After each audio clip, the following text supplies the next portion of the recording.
Good evening, ladies, gentlemen, boys, and girls, and happy Tuesday. It is Tuesday, right? Yes. My work week's been kind of crazy. Happy Tuesday. Yeah, that's right, because the game was on last night. We'll talk about that a little bit later.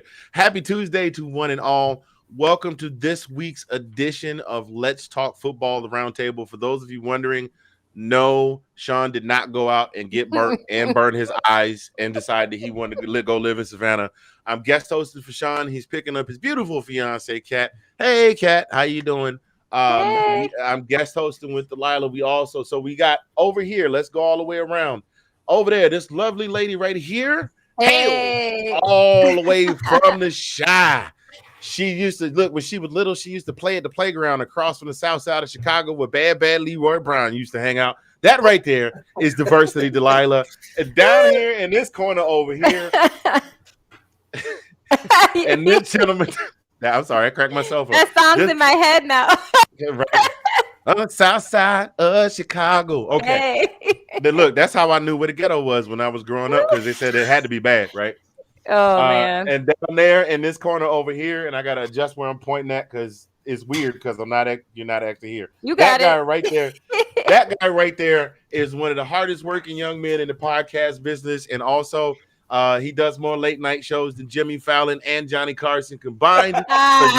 So you gotta set your DVR, but it's good quality entertainment. So check it out. That man right there, Big Nate the Snell of the Big Nate Podcast. How are you good folks doing today? We're doing great. I guess, we're taking over. I'm like, all right, let's try something new. So here I am with two new co-hosts. I don't know. Maybe it'll take off. Oh, Lord have mercy. Watch out, Sean and Nick. Lord have mercy. She'd have kicked them all off the show. That's just not right. Delilah, you know that is not right at all. At all. Like the Beyonce song said, don't you think you're not irreplaceable? You must not know about me. You exactly. must not know about me. I know that's the wrong dance, but we did it anyway. You were close.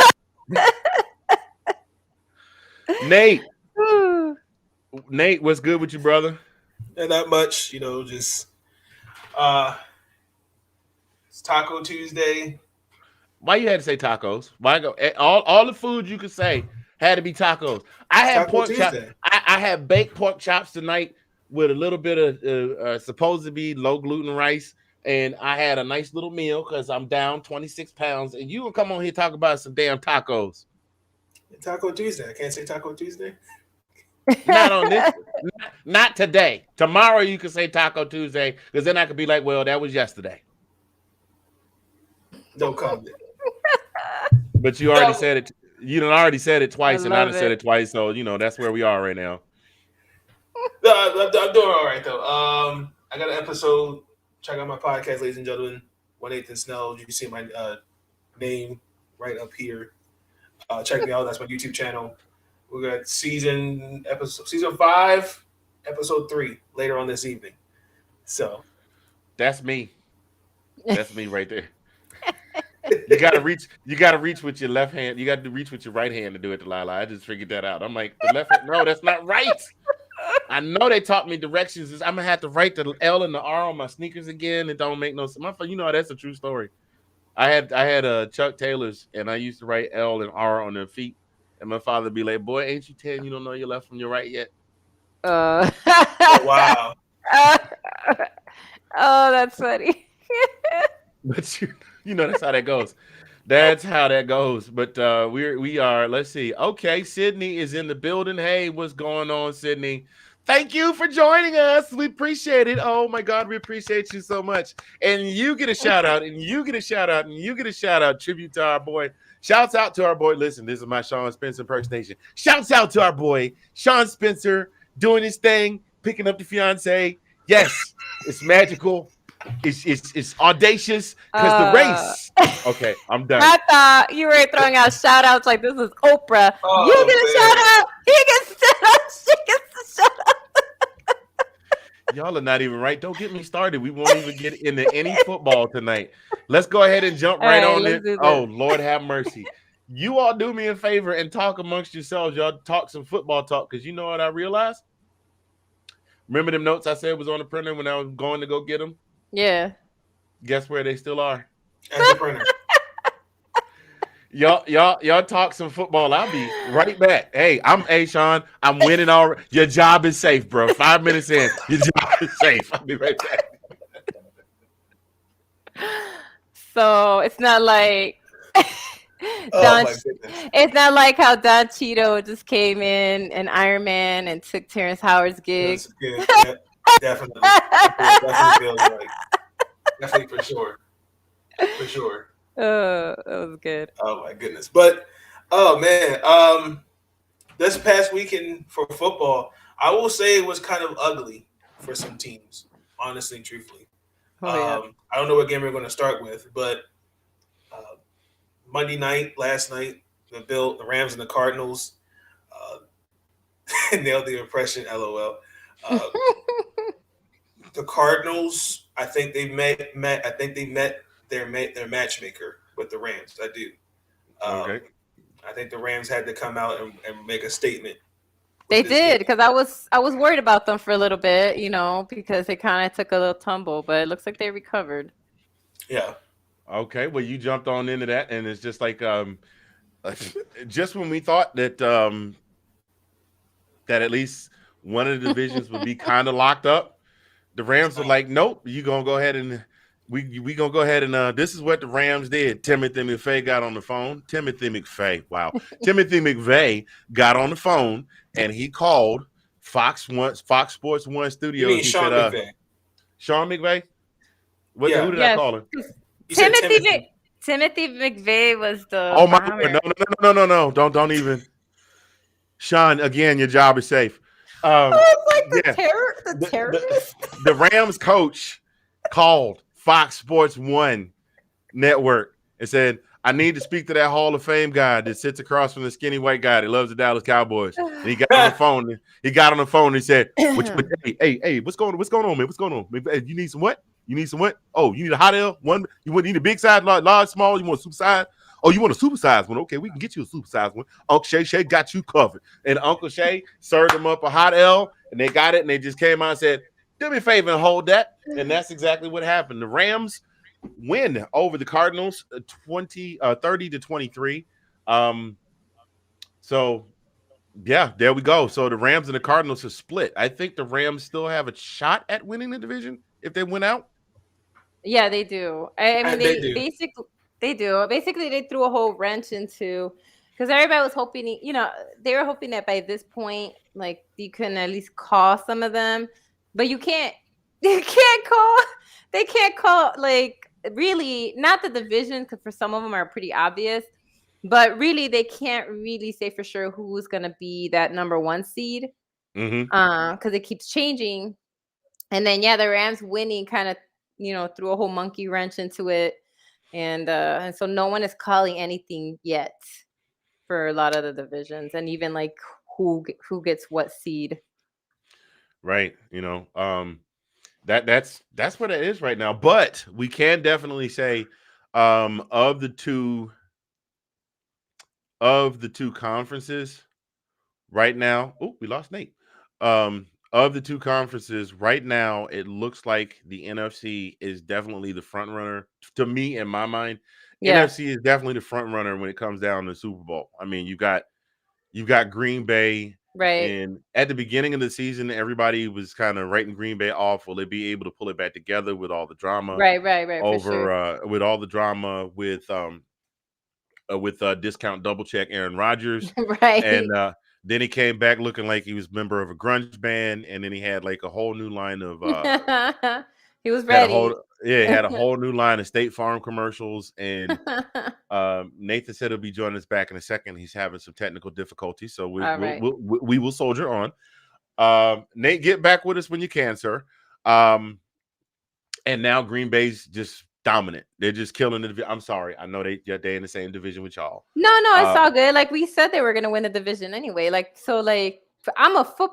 We're a football town, so we know we're gonna win when we know if the Bears have a chance, and we knew this wasn't gonna happen. And so I think the issue really is that our division will be called. So I think obviously the NFC North, that division is pretty solid. I mean, I guess they're worried about Minnesota because Kirk Cousins is hit or miss, right? Like he either Oh yeah, wins games or loses games. So it's possible that's the reason they haven't really called the division yet. It's because of Minnesota. But I think it's that I division will don't. be Come on, no, but let's be yeah. real. Do you honestly see Minnesota catching? No, but I'm saying I can't understand why they haven't said okay, they've clinched. You know what I mean? Like no one has really said that yet, which I'm surprised. I'm assuming that after this week that'll be a given. I think the issue is who's going to get that bye week, right? Because now only one person gets a bye week, right? Where in years Hmm. past you would get the right, the two seeds at the top would get their bye week. Not this time. Well, it may have. And, I have not looked at the schedule for the NFC North, but it may have to do with divisional games right, I'm because even assuming though also it because it looks like this because year for some reason. Minnesota won against Green Bay their first routing. That's what happened. Right. So they They might be beat them. waiting. They might be waiting for Yeah, that for the tiebreaker because correct. you know how that goes. You could wind up you could win 6 games all year as long as Right. those are your divisional games. You'd be 6-10 and be the division champion. Exactly.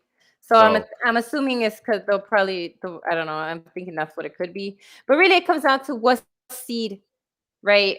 They end up in, right? right, Tampa Bay is knocking on the door, right? Because they've been winning like straight games. yeah, Um, they are 10-3 right now there's also, 3 teams at 10-3. I and think the Cardinals would be the third one. yeah, they dropped to 3 because of the loss, right? And Right. so it's gonna be interesting to see like who really gets that number one seed. It can't be called yet. Like No, there's not at all. and And so and Dallas is still in the hunt at 9. Dallas and the Rams are right behind at nine they're and in the four. hunt for sure. So it's looking like at this point, I mean, I don't want to say in the NFC East that it's a sure thing that Dallas will win. I think My wife will I get me for that one later. But I don't think want to it's say it's we don't, but I think it's pretty close to. I think that's pretty safe. Um, yeah, I mean, I realistically because the Giants aren't going to get it done. no. The Eagles are still building and Washington, Sean, I love you, bro. I do. I love you. I love you. I love you like a kid brother. Same. But I mean, it still can be done, but that would We mean can.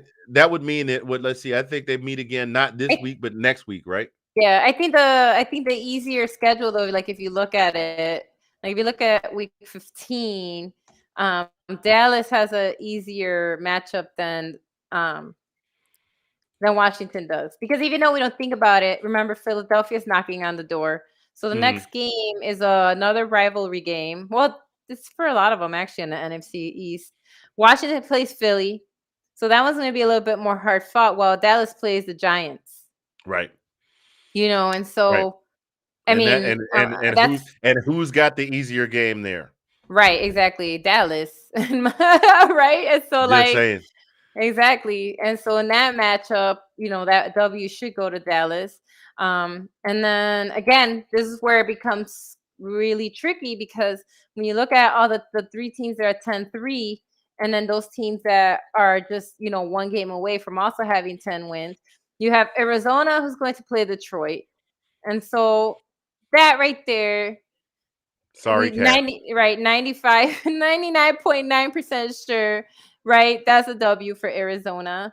And then you also have Green Bay playing Baltimore, which normally, and I know I'm missing Nate, um normally I would say that there would be more of a fight, but obviously unfortunately we know.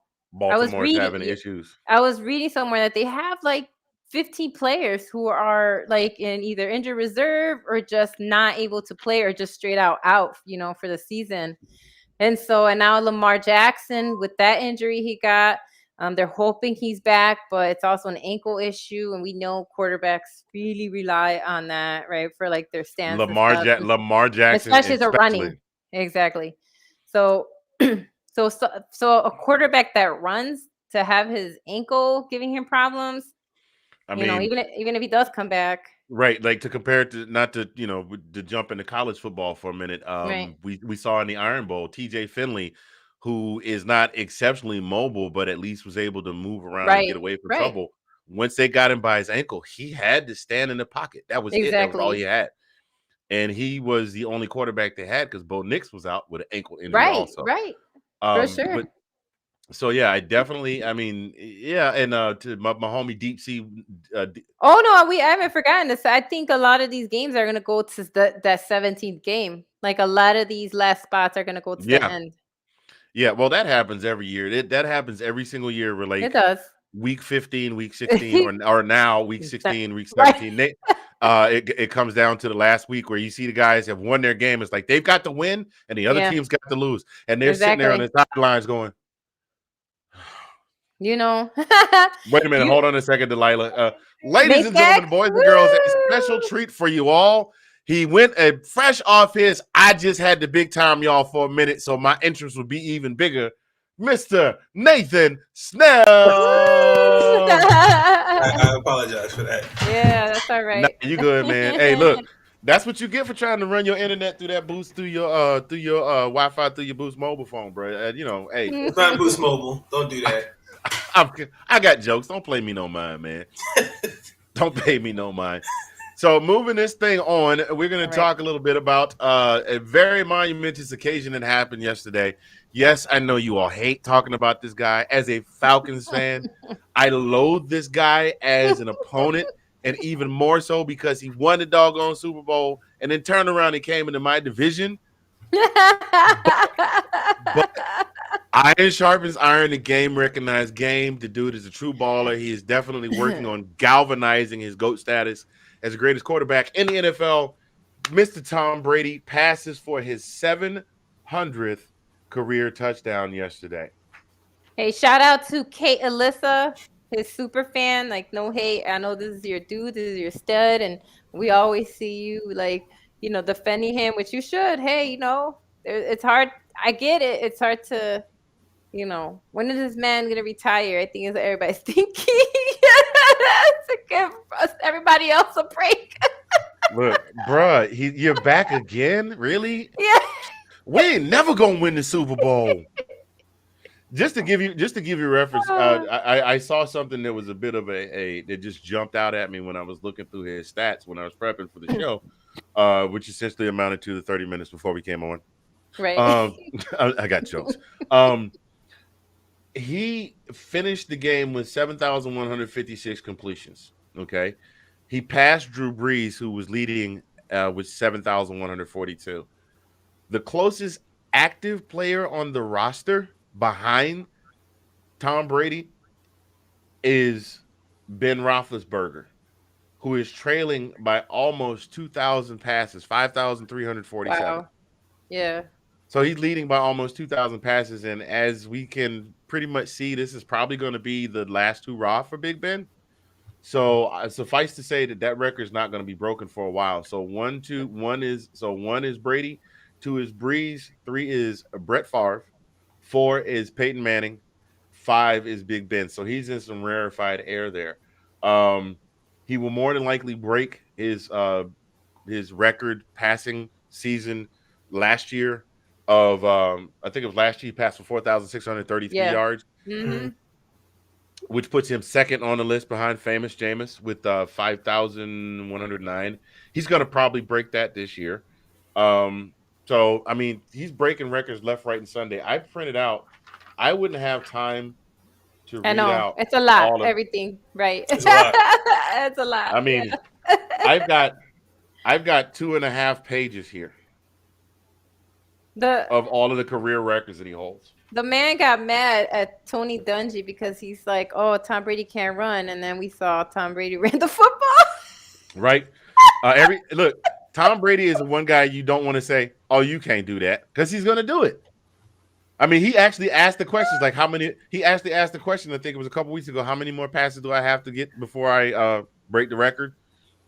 And he turned around. He did it. Now, what I did find funny was the staff at the staff at Raymond James Stadium was all over that touchdown pass. Remember the last fiasco?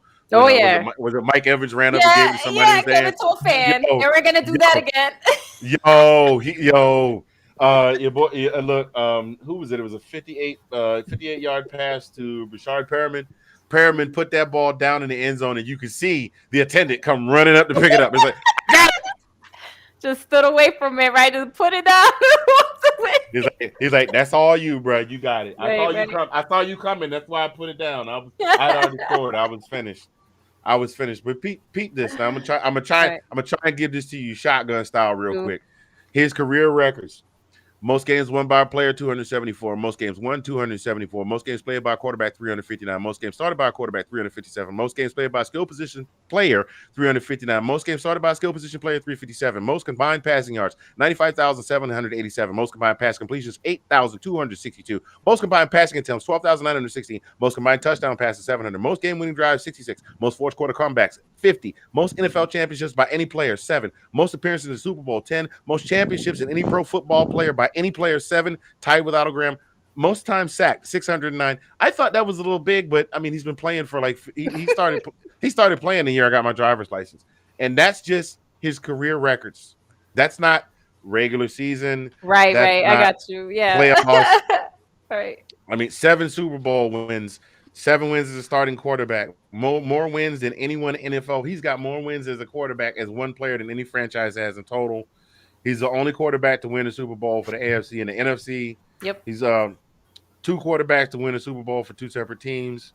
Most touchdown passes, most passing yards, most passes completed, most passes attempted, and that's a third of the Super Bowl list. He's going to own every record in the book. I seriously think that man came in the league with a chip on his shoulder. Oh, y'all gonna draft me this late, huh? I can see him like y'all.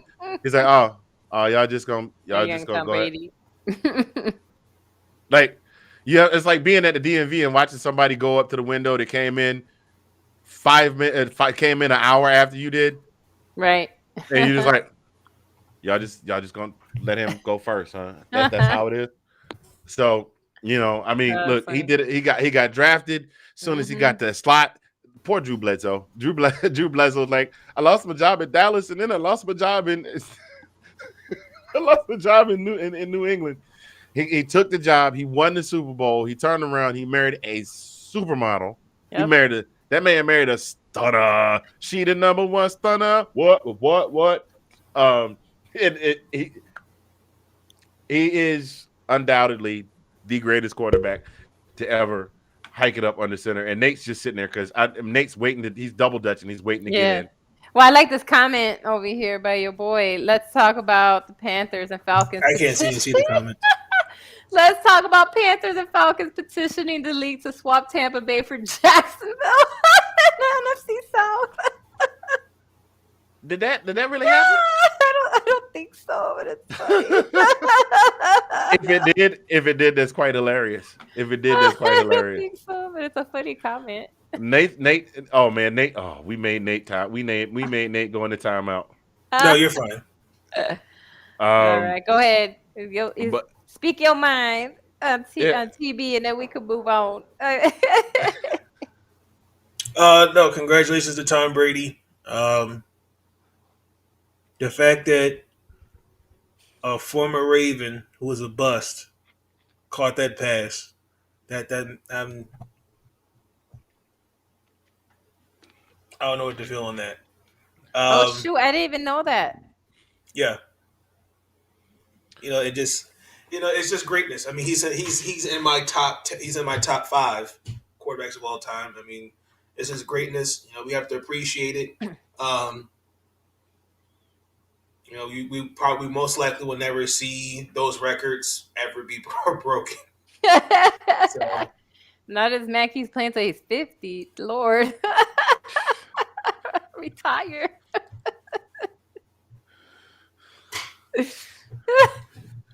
Nathan's soul died a little bit inside as he had to pass along congratulations to Tom Brady, but it was all for naught. That's a okay. It's a okay Morgan Freeman. I'm still working on that one. Shannon Sharp is still my top tier. I'm working on the Morgan Freeman. Well, we're gonna roll around the league a little bit. We already talked about the Rams. We cannot not talk about the game that was. Definitely a good reason. This game was a reason why you don't turn the game off. Mm-hmm. It was a blowout. to be sure, at halftime it looked like it was a wrap. My wife was Yep. celebrating. My wife was celebrating. Now, my wife doesn't dance around the house, but she was share dancing. She was. I'm out at the store, and my phone is like, bloop. They went. They scored another touchdown. Bloop. Dak just threw another touchdown. Bloop. Oh, they got an interception. Bloop. We got it back. Bloop. They blocked the punt. Bloop. They winning by 252 points. And my wife was loving it, and Dallas fans were loving it too. And I'm sure Janae was screaming herself hoarse. Um, she was thinking to herself, "I can't wait. I can't wait to get Sean on the show Monday." But then something happened. They took a break, and Sean has been saying all year we're a second half team. And I don't know what Riverboat Ron said when he went in the locker room. Maybe he gave him one of those Kirby Smart style halftime against Florida speeches. But Washington came out and said, "We not done. You might win, but you're going to have to get through us to do it." And they all but came back and won. We saw the final score 27-10. Yep. 27-10. It turned out to be one hell of a good Dallas Washington game. It was one of the best. Although if you ask Washington fans, they lost, but still in recent years, one of the best Dallas Washington games I've seen. For sure. If they're comeback like that, and obviously they took the L, but yeah, they did come and score.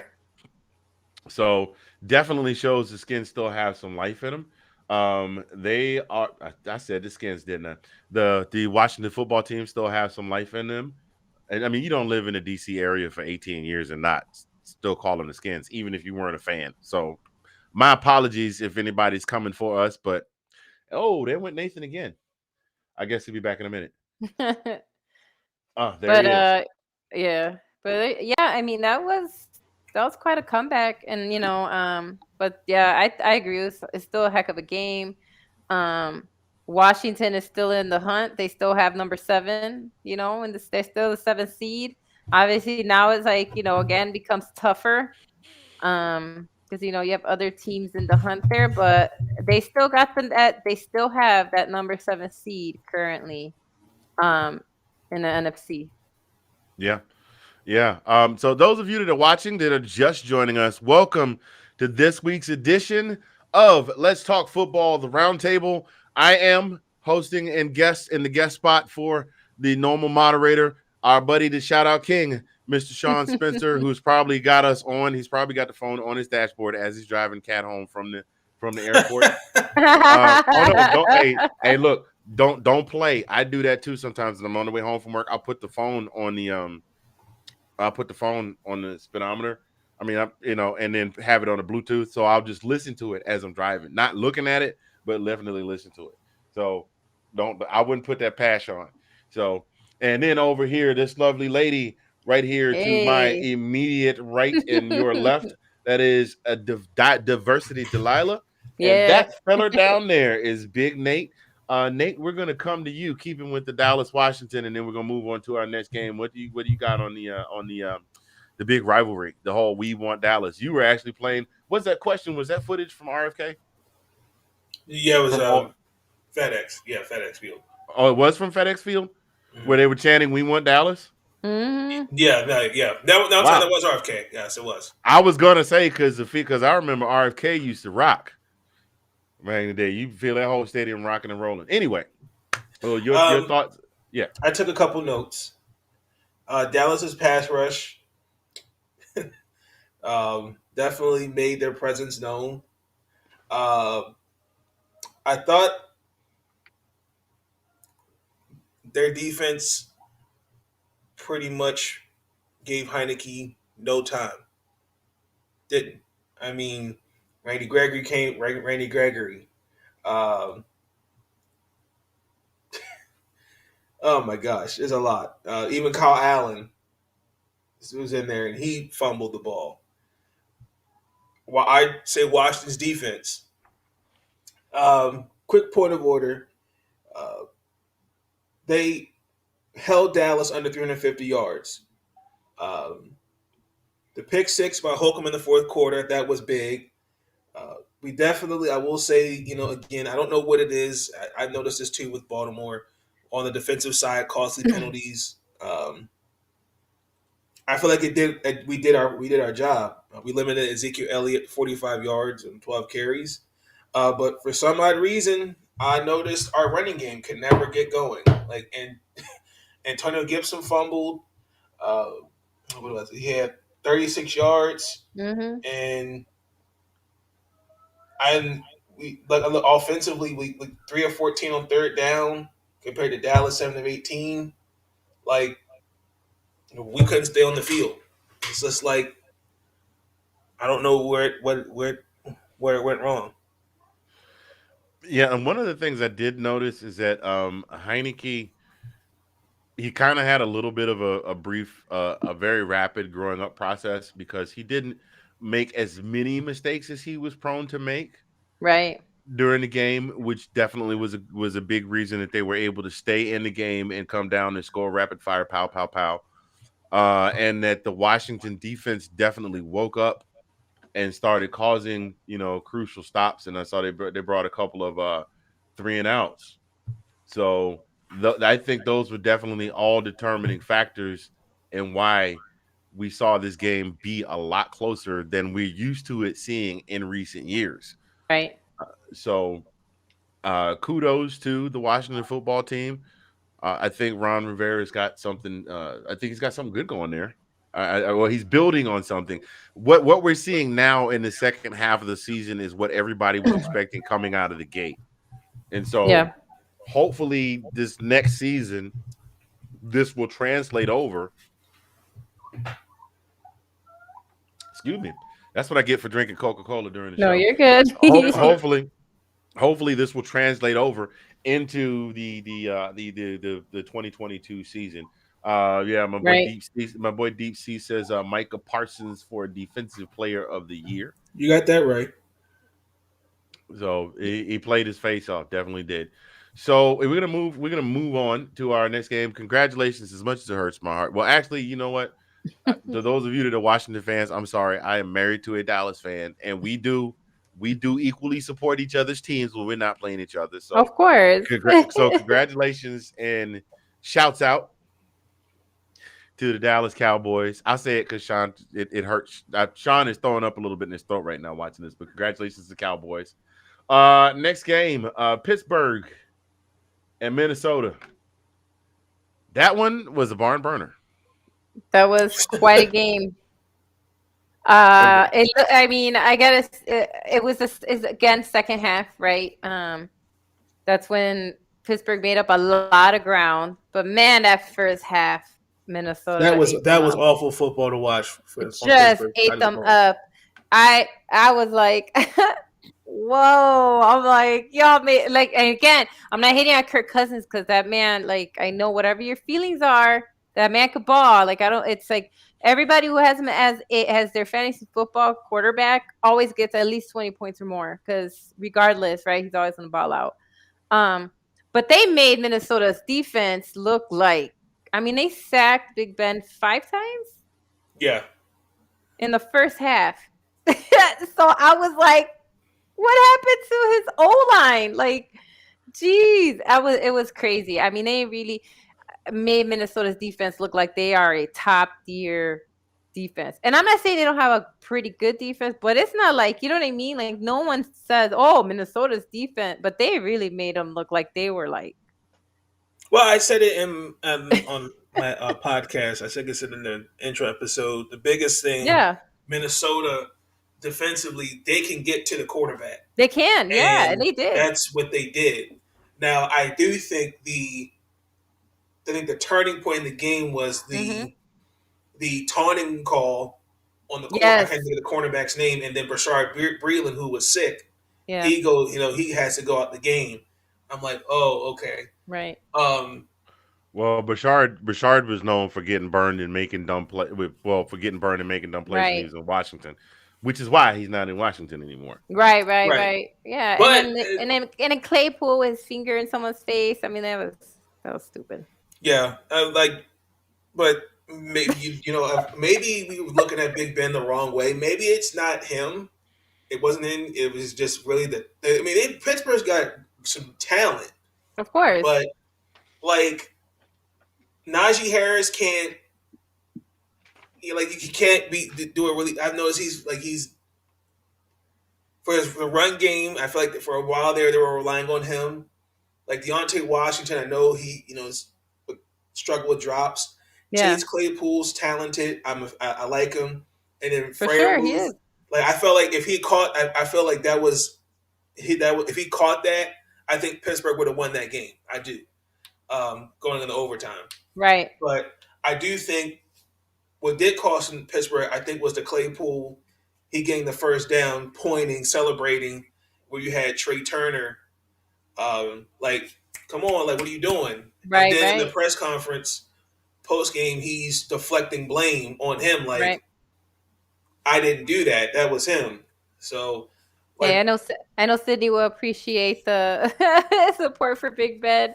No, no hate on him. Obviously, like we joke because he's a big dude and he's like an older quarterback, but definitely they feel like disjointed because they should be a winning football team. Not that they're by not all winning games, but you accounts, know what I mean. Like they should be a lot higher in the AFC. Like they should, you know what I mean. Like I think that's what people were expecting. They should be in the top 7 just based off the talent alone, just like you said, right? Because you do have Najee, and when he's not shut down, right? We know he could run. We know that kid could run, right? When they don't completely put like 2 cornerbacks on him, which I don't blame them, right? Because we know, right? And so I think um they should definitely be top top 7 already. And so I think that's what people were expecting. And I mean, they're still in the hunt, right? We know that. But I feel with the AFC, so it's a lot trickier than with the NFC. I feel like the NFC seems pretty solid of who's going there, except for that 7 spot, right? Yeah, Whereas with the the AFC, AFC is yeah, still it's it's just still kind of wide open because we don't have any. There are no 10-win teams right now. right. no. Well, actually, the difference between the AFC and the NFC Hmm. is that the NFC has some 10-win teams, and then they've got some 9-win teams. And the Right. AFC, we got some 9-win teams and some 8-win teams. Exactly. It's But crazy. I mean, right now the one and I can't even really call them a crown jewel because they haven't sold it up either. But Belichick and the Patriots and the turnaround they've made this year with Mac Jones under They center made a huge turnaround.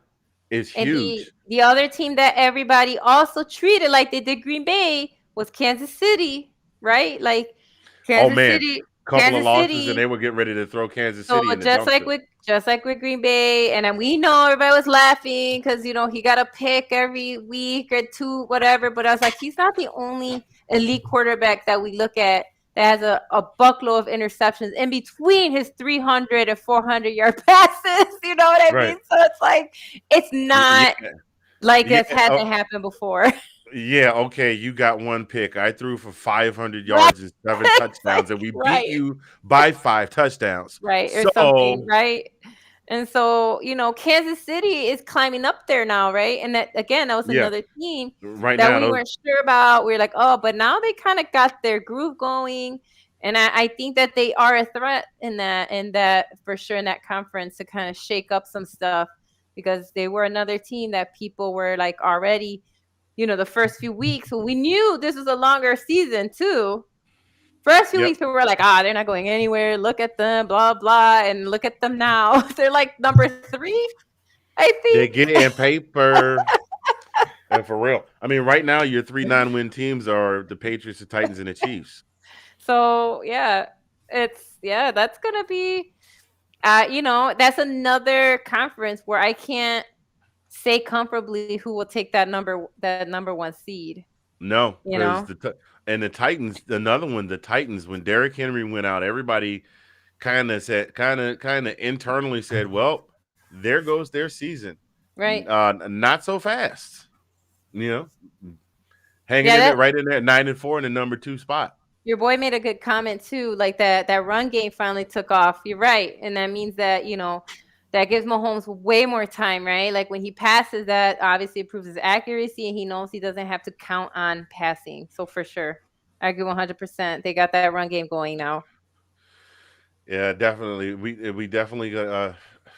I'm sorry, had a Go little ahead. brain cramp. Keeping this thing moving along. We are All moving right. on to our next, and I got to take that off. I have to remember. I have to take the turn the comment off, Anthony. There we go. All right, the comment is off. Nate, we're gonna let you. We're just gonna step back and let you have this one.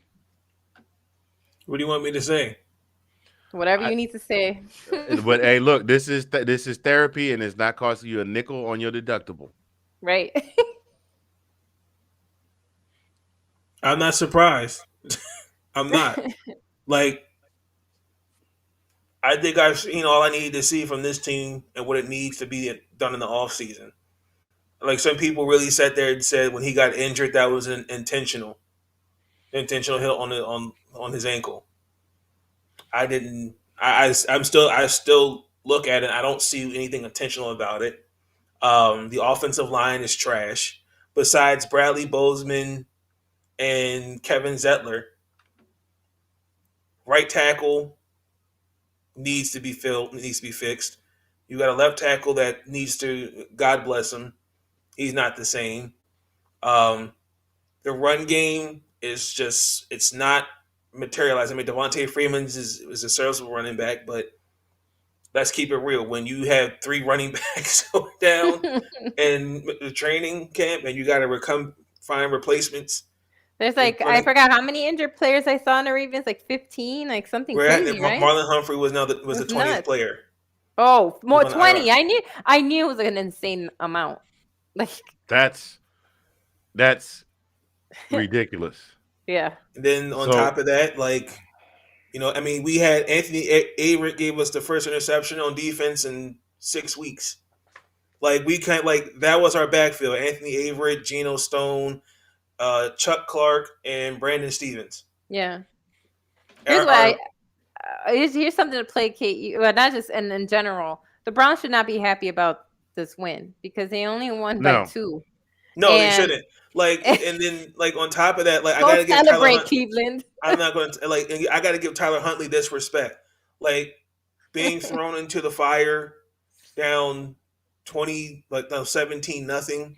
Yeah. Like, and then bringing the team back. The team didn't quit. I will say that. Right. Rashard Bateman got robbed of his first touchdown. If you looked at the replay, if you notice, Huntley read the cover 0 blitz a lot better than Lamar. I think with Lamar, it's just all mental.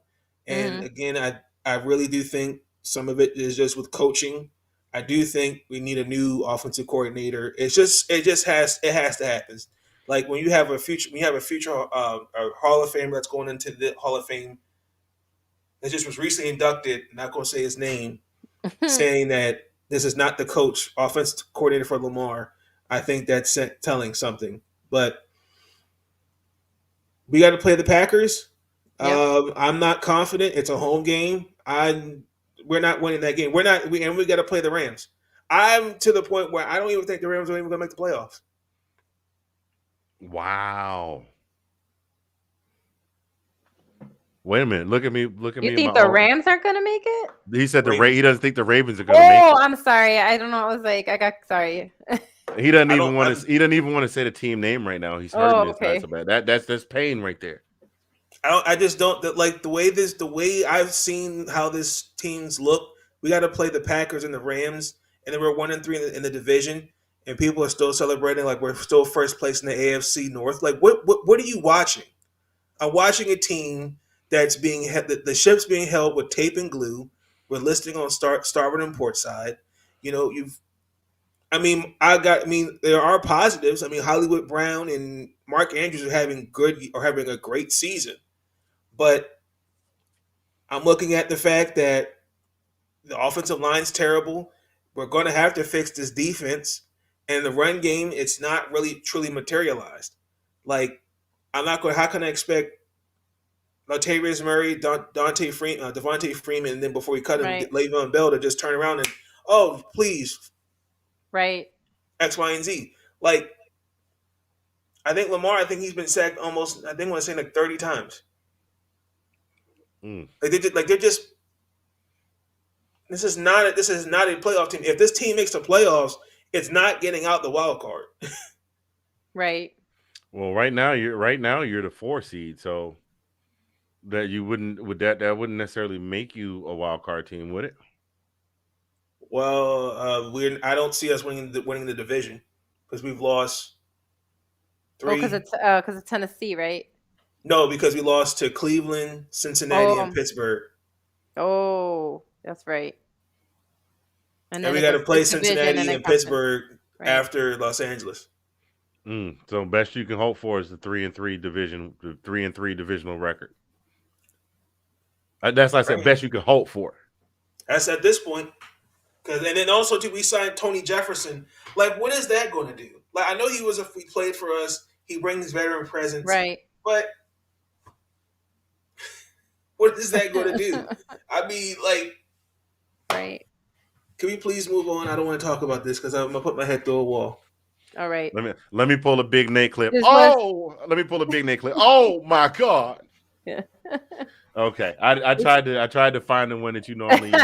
This was a bit of group therapy. It's all good. Yeah, We'll move it's on. all right. It's all right, Nate. You're among friends. You're among friends. This But team we're gonna keep stinks. this. It really does. And then real quick, I just want to make this. I think it was really disgusting on Twitter for people to send threatful messages to the GM's wife and owner's wife as well. What? I hate that. What is going on? Like ever since Lamar's been drafted, I've noticed, Right. and it's something about these casual fans that really piss me off Mm-hmm. because it's like when your team does so well, everybody is so team Bears or team Falcons. But when your team Mm-hmm. struggles or Oh, I sucks, know.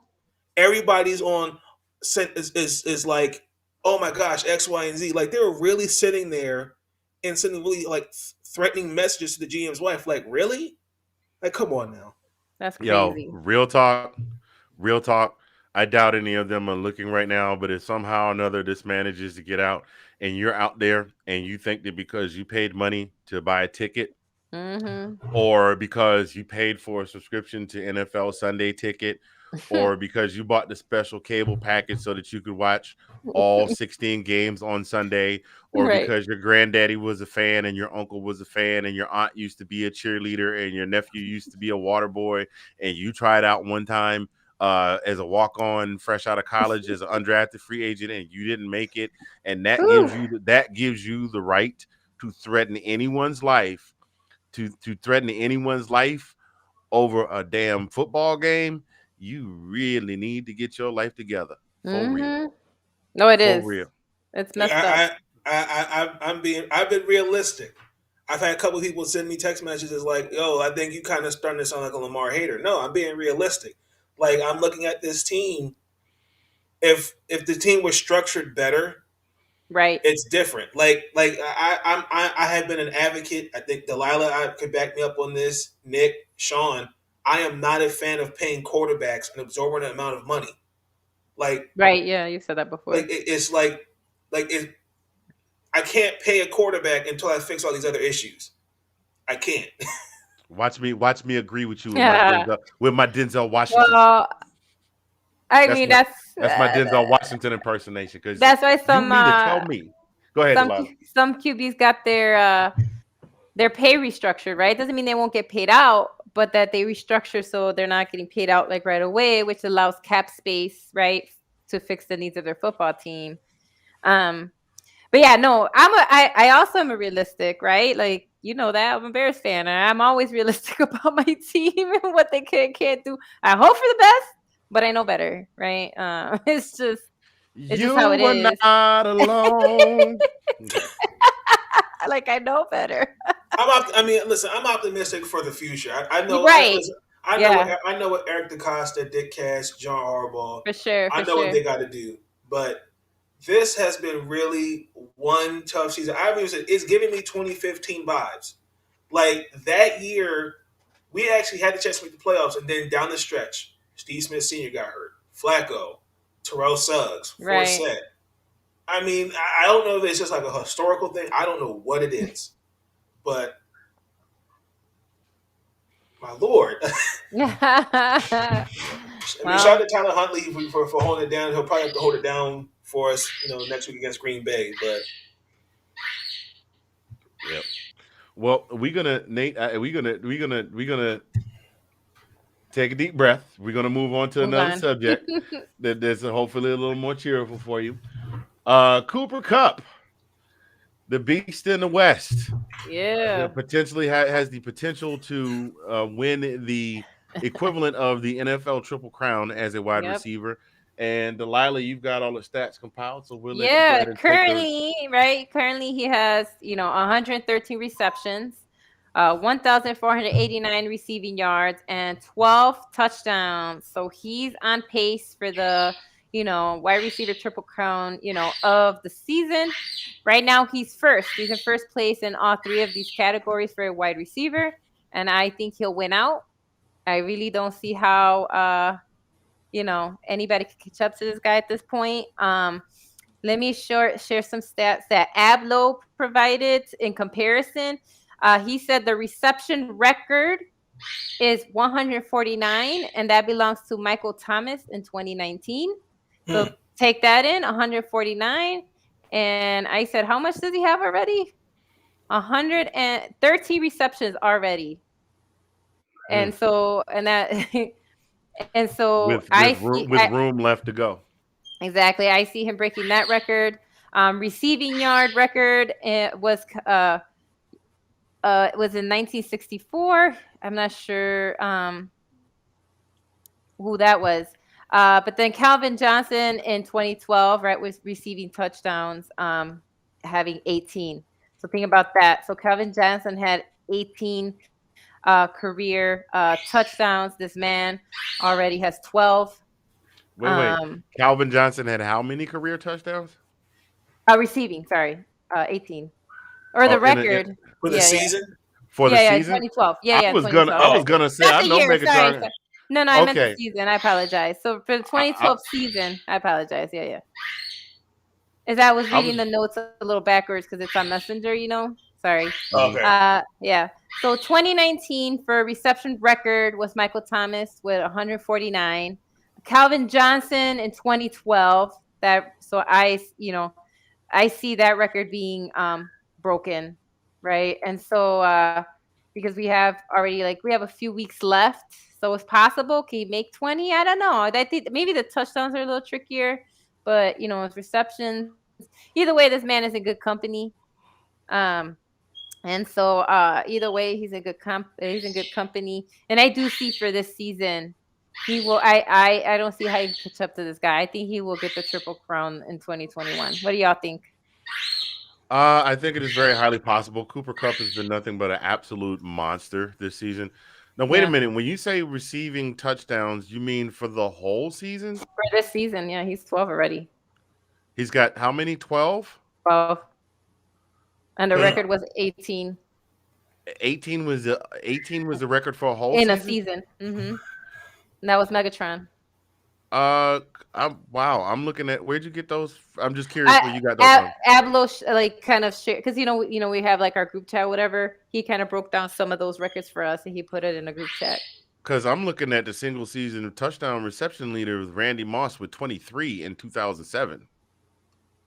Okay, like I said, I'm just reading it off the little notes. So 50 things got jumbled. But I could definitely see Randy Moss having 23. Yeah, I was like, I was like, wait a minute. I was like, wow, Jerry Rice never caught more than 50. Anyway, I'm trying to. I just was. No, you're right. No, I was just trying to see, but he's still. That's kind of what I saw. But still, he could wind up. He could wind up being. He could wind up in. So basically, he could end up finishing the season with the most receiving touchdowns, the most receiving yards.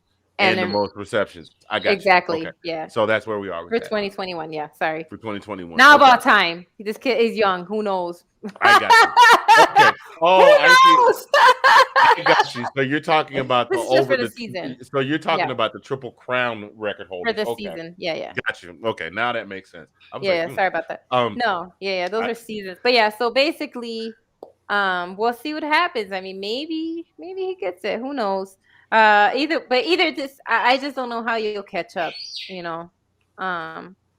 It's just that he always pulls me out of the water in fantasy football, and I only have him on. Same for me. Okay, I only have him on one team, unfortunately, because my other teams he got drafted with. But this man, and when he had his bye week, I cried because I lost because he didn't give me 30. Because he usually, it's crazy. Okay.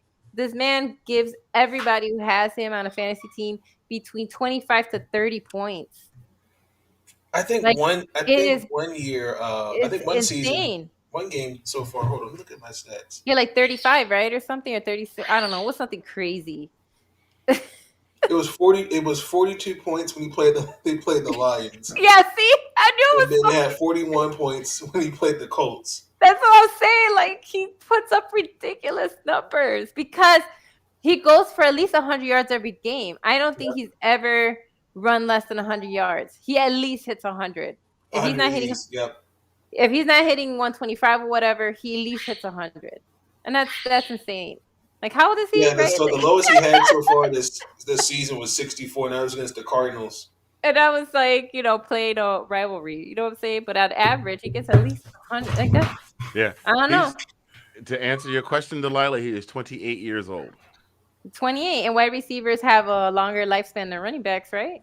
Yeah, some. Just Yeah. I mean, Usually every now and again you get the unfortunate, maybe the Achilles tear, or the ACL, right. MCL injury, but Yeah, But most typically, wide receivers, if they stay healthy, I mean, they're in the league for a good long while. yeah, that's right. what I thought. That's what Yeah. I thought. I was like, so hey, stay healthy, Cooper Cup. Who knows what's I'm gonna beast out. Yeah. Yep. So All right. we're gonna keep this thing moving along on to our next segment, which we like to entitle "In or Out." At this point, we're gonna bring up some teams here, and I basically have them printed out: the teams that are on the brink, and teams that are completely out. Well, there's already some teams that are already completely out of the race. Have been eliminated. Yeah, Well, the Lions are officially eliminated. correct. The Jets. That's the right. Jets- Because they had to win. The Lions, I know, had to win like the rest of the season. They Yeah. could go into 7, 10, and 1. Right. Yeah. Well, the Jets, the Texans, the Jaguars. The Jets at 3-10, the Texans and Jaguars at 2-11, and the Lions at 1-11-1 are all officially eliminated.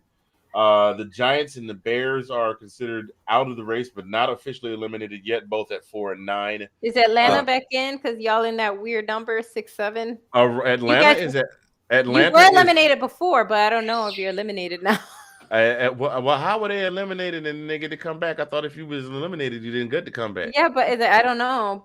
Are you? Well, because you're well, tied. yes, the reason Atlanta- I'm saying because you have like 6-7, like 3 other teams that climbed up into Right, they are there. The Vikings, Eagles, Falcons, and Saints are all 6 and 7 right now.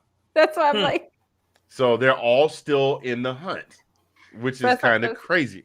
that's what I mean. So are you guys? Can you be back in? I don't know, but these other teams have the same record as you. I think there's a whole lot of moving parts that have to happen in order for the Falcons to get the 7th seed, which basically would mean Washington would have to lose out. The Eagles the Washington, the Eagles, and the Vikings would just have to totally crap the bed. Gotcha. Is what that would amount to.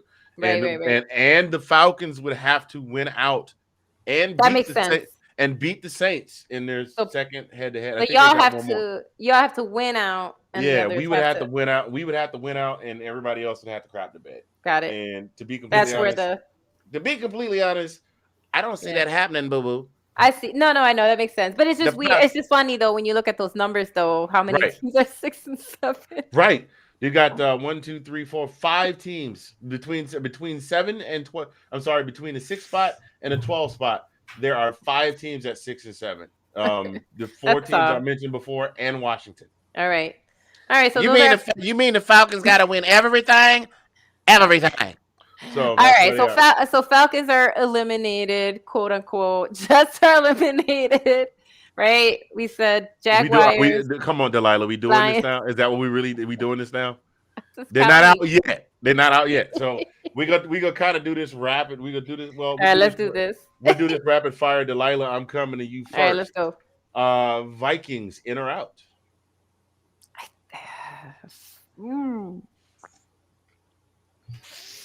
I think they could nab that 7 spot if Washington isn't careful the next few games.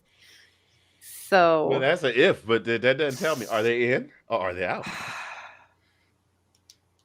Maybe it'll help if I put my very soothing radio announcer voice on it. Delilah Crespo.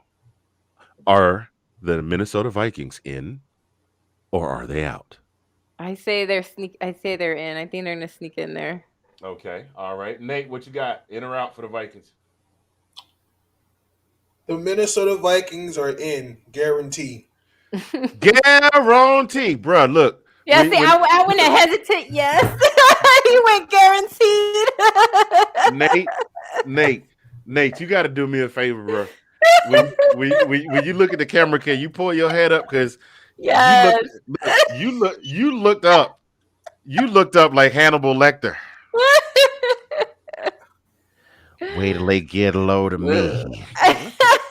looking like Jack Nicholson in The Shining. Here's Johnny. Anyway, all right. That's So too funny. Nate gives them a guarantee. I am going to swim upstream against the stream, and I'm going to say they're out. I do think they're a very good team, but the one thing that they do have is, even though he's a baller, he has a tendency to be a little bit inconsistent out of nowhere. Is your boy Captain Kirk? I like that. Right. So I got them and out. All right. Moving on to the next team. The Philadelphia Eagles coming to you first, Nate. What you got? In or out? The Philadelphia Eagles are not going to make the playoffs. Okay. I'm gonna agree with you there, Delilah. What I you agree. got? I agree also. They're All out. right. Let's see. We'll come back to my favorite squad just because I like doing them like that because that's where I think they're going to finish in the division. Anyway, Seahawks. Delilah, are they in or are they out? They're out. I love you, Janae. I know you said you think they'll make playoffs, but does that make you crazy? Okay. I love you, Janae, but I'm going with out. Yeah. And then if they don't make it, then Russell Wilson gets to go home to his lovely beautiful wife Ciara, supermodel singer wife Ciara, in his multi-million-dollar house. I feel so bad for you, Russell. Nate, what you got? In or out for the Seahawks? Hell no, they're not making the playoffs. Damn. Ooh, dang. Why you say that like I asked you to borrow $30 till payday? Calm down, bro. I'm sorry. Listen, I love. Listen, I feel bad for Russell Wilson. I do too. This team. You know what? I really quick. I gotta eat my words. Like I went against with Nick and Delilah after Matthew Stafford got traded to the Rams, and I said Russell Wilson and the Seahawks die, and then here it is looking at it now, looking back like wow, like I got to pick my face up off the floor. No, like, not at all. Like that team is like they're not built to win it. They're not built to compete. And for people to say, "Oh, Jamal Adams, like, oh, this is what we invested," no, like the defense is not the same defense. I mean, Jamal Adams can do only but so much. Seattle has no running game. DK Metcalf, Tyler Lockett, they can only do but so much. Offensive line on Russ Wilson still hasn't been addressed. Like, no, it's a mess. I also want to throw my 2 cents in. I think Pete Carroll was a very good coach. I'm not saying was in the sense that he still can't coach, but we did have the conversation yesterday on This Week in the SEC about the youthing. That's the word that we use, the youthing of the league, and that you're seeing these younger coaches with the McVays and with the Shanahans and those kinds of guys that are coming into the league with different playbooks and things like that. And Pete Carroll is one of the last remaining sentinels at the gate, the guardians of the gate, from kind of bridging the gap between the two coaching generations. Yeah, I think the only one who figured it out is Bill Belichick. God, that man. Say what you will about that guy. You know what? I think Bill Belichick and Nick Saban are the same person. Right? They just know how to win, man. Nick Saban and Bill Belichick is actually after Mystique got done helping save the X-Men in Days of Future Past. Oh my God. Mystique shifts and spends time between Tuscaloosa and Foxborough. Because if you even listen to Nick Saban and Belichick talk, they kind of both sound a little bit like each other when they talk. Oh, that's funny. Am I lying? The only No, difference is Bill Belichick likes hoodies and Bill Belichick likes hoodies with short sleeves when it's 12 right? degrees below zero outside, Regardless. and Nick Saban likes to have his little. If I told the boys they've got to win because if they don't win, then Miss Terry won't let me have my little Debbie cakes on Sunday. So I'm serious. Eh, Anyway, I'm that gonna was jump. good. That was good. All I'm right, gonna that was jump in good. with you guys. Seahawks are out. Moving on to Nate, the Saints. What you got? In or out? I think the Saints will make the playoffs. I think they're in. I think they'll sneak in and get that wild card. Okay. All right. Um. Okay. Delilah. I'm just gonna I keep moving because we can go I back and know. forth whatever it is. I know. A few I think weeks ago, I said they were in just because I thought like with Jameis, all these different things and factors. But actually, like just now, just looking at mathematically at the rest of the weeks and kind of where everybody is, I think unfortunately they're going to miss the playoffs. I think they're out. I also have them as out. Trevor Simeon has great. If Trevor Simeon had another Drew Brees type quarterback as his starter, not to knock on Jameis because Jameis is. I You mean Right. mean, Sean Payton? people have talked about Jameis Winston and his abilities and his proclivities, and yeah, he's an odd duck, but the kid can ball. When he's focused, he can ball. When not But injured, that's the whole thing. I think the fact that they yeah, don't have a steady QB, right. they're all hurt and they're all swap. That one gets better, then they get back in. I can't see that being a formula for winning out. That's all. Yeah. So that's what I got with them. I got them out. All right, Delilah, coming back to you first for the Carolina Panthers. They're out. Sorry, Cam. I like you, Cam. You're Superman. You're flashy. You can still run. I know you're trying to get your passing game back in, but it's not this season. Nate, Who was it again? the Panthers.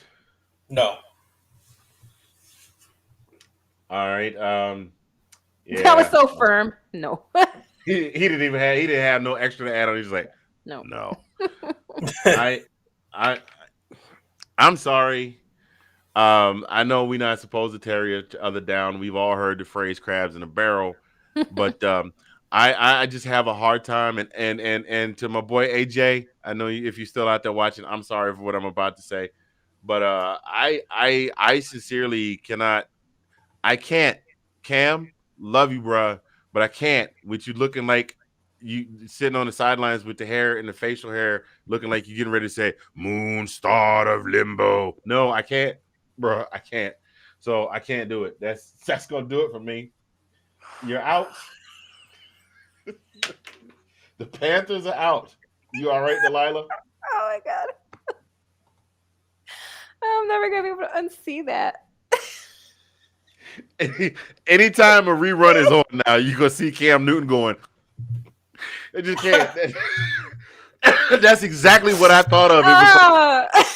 It was like somebody took a picture of Michael Jackson from the Scream video and meshed it with Moon Star of Limbo. I don't. Anyway. Anyway, all right. All right. Let's see the Falcons. I'm just gonna go ahead and say it. The Falcons are. I wish I could trust the Falcons. I think the Falcons are going to finish strong, but I think there's too many things ahead of them to happen for them to get in. So I got them out. Same. All right, Nate. How about you? I think Cordero Patterson can. I think Cordero Patterson can carry you guys to the playoffs. Ooh. Not by himself. Okay. I'm just gonna say not by himself. I thought you. Oh, you know what it is? Cause I'm sorry about that, AJ. It's cause you root. It's cause you go Carolina with college basketball. I think if I got it right. If I got that right, give me a heads up in the comments there. By the way, before we move forward, those of you watching, thank you for joining us tonight. This is Let's Talk Football Roundtable. If you are enjoying what you're seeing, go ahead and hit that like button, give us a like, and give us a share, and give us a share in some of your feeds there. So people can check us out because we love to build our audience. We absolutely would love to build our. See, there it is, Tar Heels. He's a Tar Heels fan. That's where I got the Carolina affiliation from.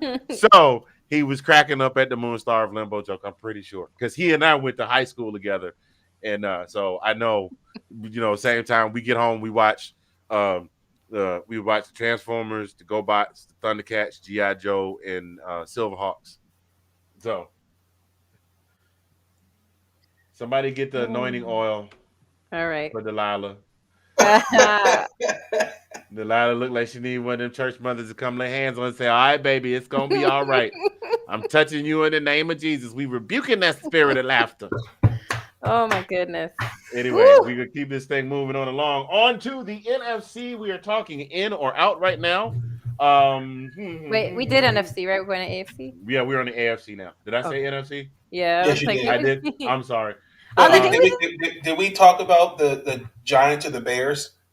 They're already out of the running. They're out of the running. I I mean, can tell. I can tell you they're out. Don't worry about it. The Giants and the Bears are not officially eliminated, Yeah, but they're both at 4-9. We have and way too. the entire world in front of them would have to catch fire. They would have Correct. so essentially the Giants and the Bears would both have to win it. 8 games would both have to win 4 games straight. Mm-hmm. Consecutively. Y'all know what consecutively mean? It means one right after the mother hunchy other. 1, 2, 3, 4 games without missing a single one of them. And I don't see that happening. I'm just going to don't either. yeah. So moving on to the AFC, we're going to start with the Dolphins. In or out, Delilah? I still think they're out. I'm sorry, Bobby. I'm sorry. I know. I hope they make me a liar though. If that's consolation. I'm sorry. I'm going to say they're out also. Fins up. They're doing great things. But again, they're the 13 seed right now, and they got too much ahead of them. And besides that, I'm still salty about Tua throwing that touchdown and winning the national championship. Okay. My therapist said that my medication is working much better now. Nate, are they in or out?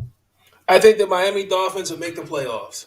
Oh, okay. They got to win out, but okay. Hold on, let me check something real quick. Y'all pardon me for just a second. Okay, no, the internet say Jesus is not coming back tomorrow. Nathan Snell, are you all right? I'm fine. The Dolphins? I think the Miami Dolphins will make the playoffs. You won't put a guarantee on it? They'll make the playoffs. Okay, there you go. All right. We'll see. We shall see. We're going to jump up to the Bengals. Nate, starting with you. Are the Bengals in or are they out?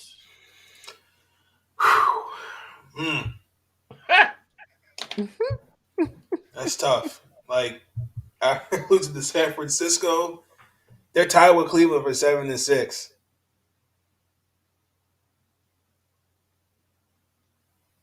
3 seconds. I don't think they make the playoffs. Okay. No, okay. He breathed heavy like somebody just put a gun to his head. Like put a gun to his head and said, either give me your wallet or I'll kill your best friend. And he was like, how much do I like my best friend? It was a hard decision. That's funny. Delilah, are they in or are they out? They're going to win the division and they're in. Oh, wow. Over the Steelers and the Ravens and the Browns? I think they could win out. Okay. All right.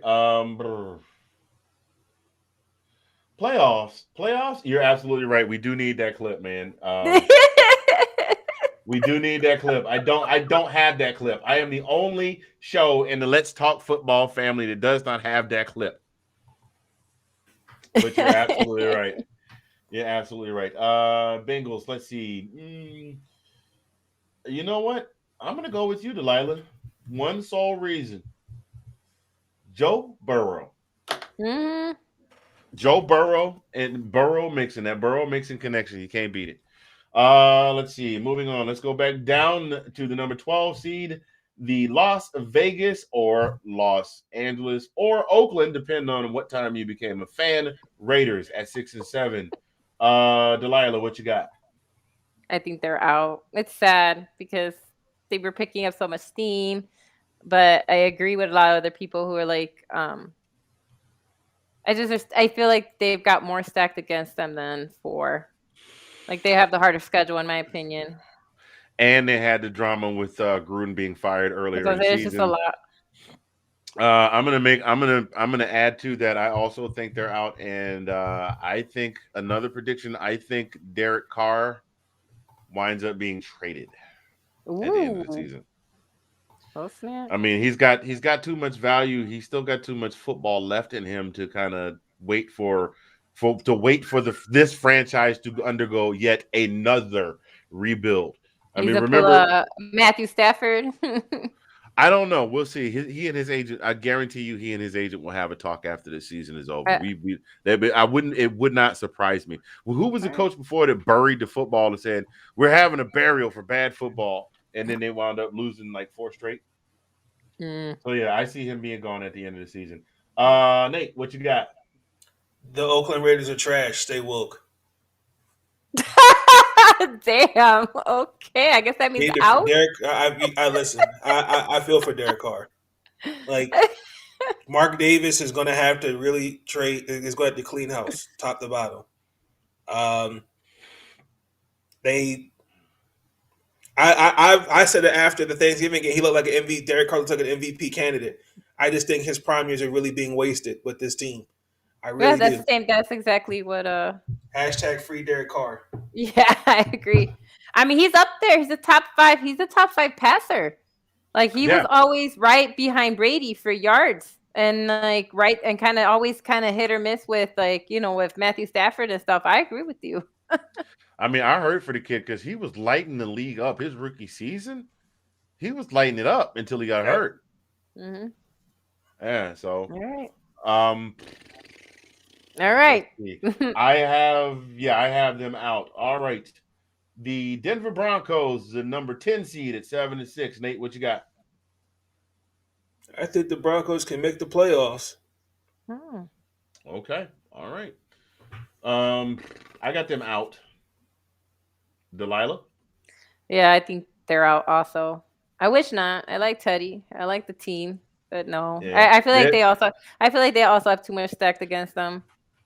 There's another player who I really feel Nate, yeah, Nate is harsh. AJ, he is, Man, bruh. You got people never met you before. My homie is watching just because me and him are boys from 30 years back, and he don't even know you from Canada. He's like, damn, that was harsh. And wait a minute. My boy AJ does not hold his tongue if he's got an opinion, and he looking at you going, wow. That's funny. All right, so let's move on to the number 8 seed at 7-6. Also, the Browns of Cleveland. And I'll go first. I say Baker's going to go dysfunctional for at least 2 games, which is going to affect them, and they're going to be out. I hate to say it because I want to see Nick Chubb do well, my Georgia Right. dog, but I think Baker's going to have a couple of dysfunctional moments, and I say they're out. Delilah, sorry. I say they're out also. All right, Nate. Nate, the can Brownies wait, wait, play wait, wait, wait, wait, Nate. Can we use our kind words? the Brownies. They play the Raiders, Brownie. Packers, Pittsburgh, and the Bengals. Ah, Pittsburgh's going to win 2 of those games. I mean, Cleveland. I apologize. Um, I think they'll beat the Raiders, and I think they'll beat Pittsburgh. I don't think the Cleveland Browns will make the playoffs. I just don't see it. Okay. And last but certainly not least, at 6-6-1, the current number 11 seed as of week 14, moving into week 15, the Steelers of Pittsburgh. And Nate, we're going to come to you first. The Pittsburgh Steelers. I'm looking at their schedule right now. Hold on. The Pittsburgh Steelers. They've got the Titans, Chiefs, Browns, and then us. Pittsburgh could possibly go 500. Just because I think the way the AFC is,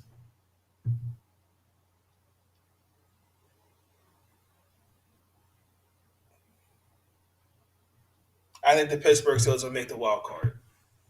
Okay. Yeah, I'm with you. I think they backdoor their way in. And what about you, Delilah? man, I still say no. I'm sorry, Sydney. I get what you guys are saying, but I'm also looking at their schedule. I think that I don't know. I feel like they're gonna have harder games to overcome. Um, I, f- I think Herbert came into his own, and I don't think he wants to drop out of the. You know what I'm saying? I don't think he wants to drop down. I could see Buffalo dropping off, and that's where I feel like Cincinnati might sneak in. I mean, I still say out. I mean, if they make it, I wouldn't be shocked, but I still think Pittsburgh is out. Yeah, you know I what? just I just feel like their games are harder to just say, oh yeah, they're gonna win out, and I just I don't know. Yeah, you know that if there's any team in the AFC right now that is currently in a slot, if the season ended today, that would get in, that has is the epitome of what happened to the promise of the season behind, in addition to the Raiders, would be the Buffalo Bills. God, the Bills looked like they were going to Dominate. dominate the AFC We sat East. there on this week when we you and Dave and Ab and Sean all sat there and were like, oh yeah, they're gonna win the AFC East, and then like here it is, like a rookie quarterback takes over Mr. Dimple Chin spot in New England, and they're first place. Like you can say what we want, like their running game's not this, or they struggle. Like clearly this is the Bills are who we thought they were. Like sorry, I had to go on No, the you're soapbox. good. So, That's you know. yep. So that is basically in and out. I just All wanted to right. touch on. I forgot to play my nice little graphic that I set up for you all that you all were so impressed by. So before we move on, I just want to Delilah, stop it. You know I like my toys. She's covering her face like, oh my gosh, really, Anthony? Before we move on, I just want to talk about. I want to talk about who we think is going to right now. I know we got a couple weeks left, but who we think is Mhm. going to come out of each conference as a conference winner with our conference standing. So here's the next segment, the conference standing. That's the one.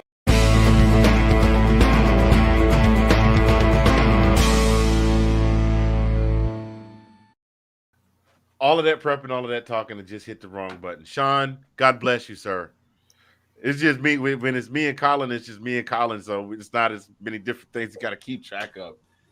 Right now, as of moving into week 15, we got the Packers in the first seed and the Washington in the seventh seed, with the Bucks, the Cardinals, Cowboys, Rams, and 49ers all following from 2 through 6. Who do we think is coming out of the NFC if the season ended today? Who do we think would come out of the NFC as a champion? And I'm going to come to you first, Nate. The Green Bay Packers. Over the Buccaneers, you think? I think the Green Bay Packers. I think Aaron Rodgers can get can win over Mr. Dimple Chin.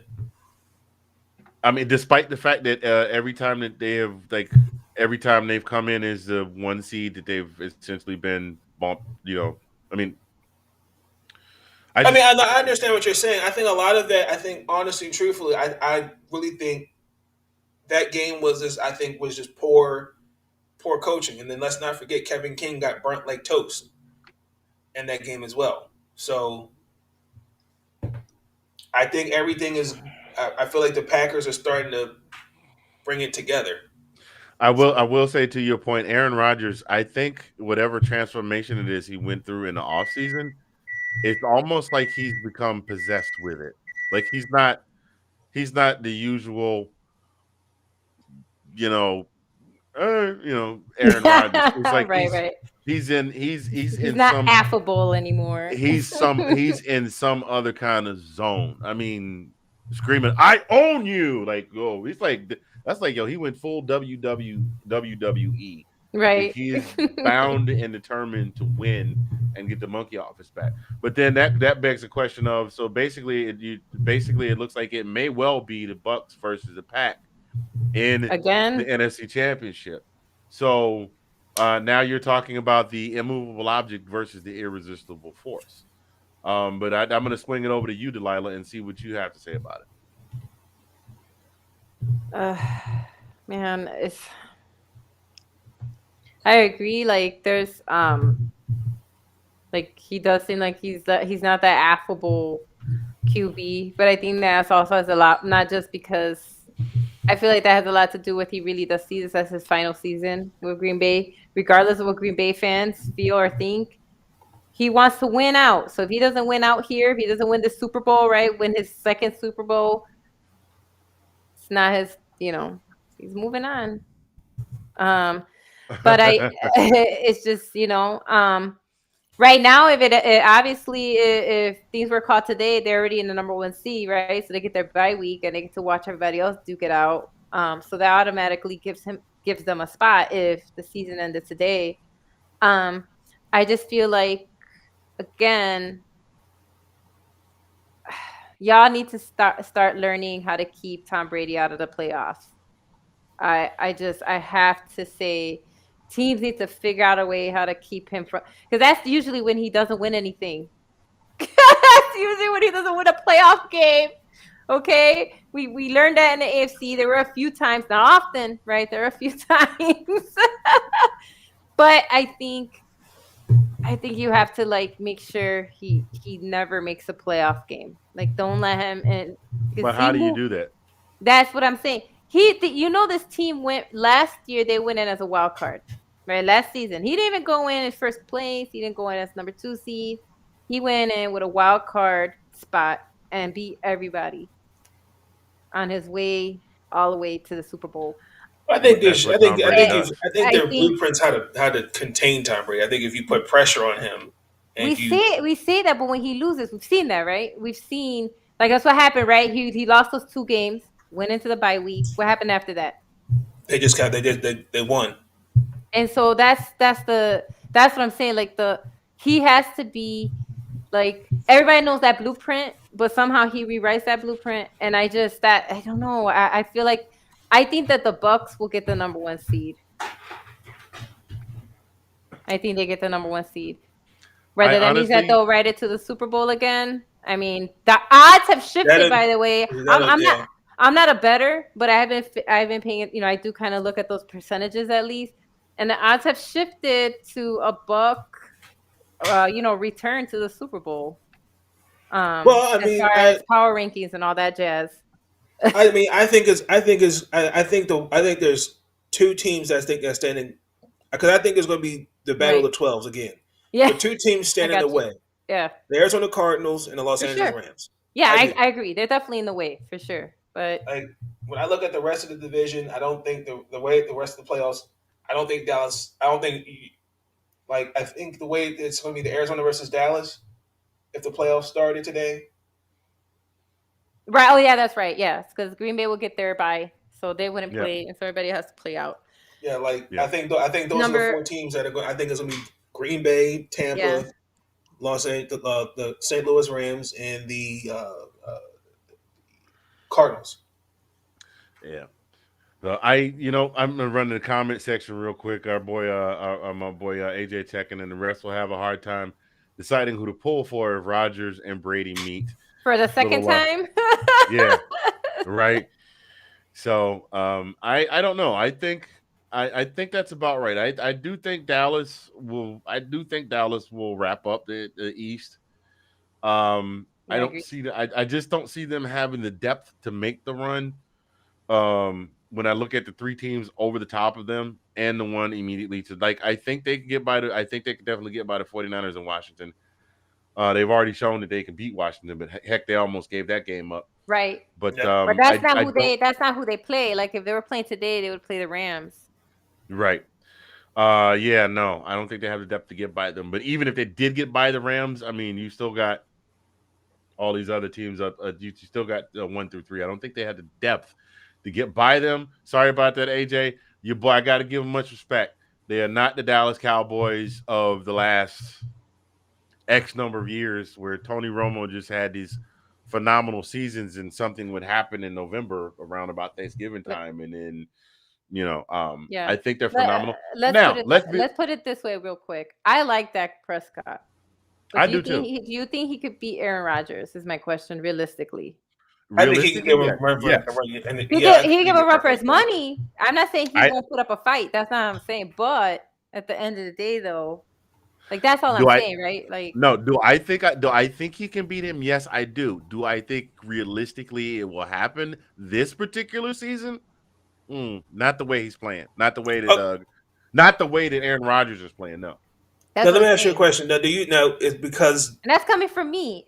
for with Dallas, do you think that's because the way they have started to look one dimensional? Because with Zeke, because let's just be honest, like Zeke obviously has been battling injuries this season, and Hmm. then Tony Pollard, like Right.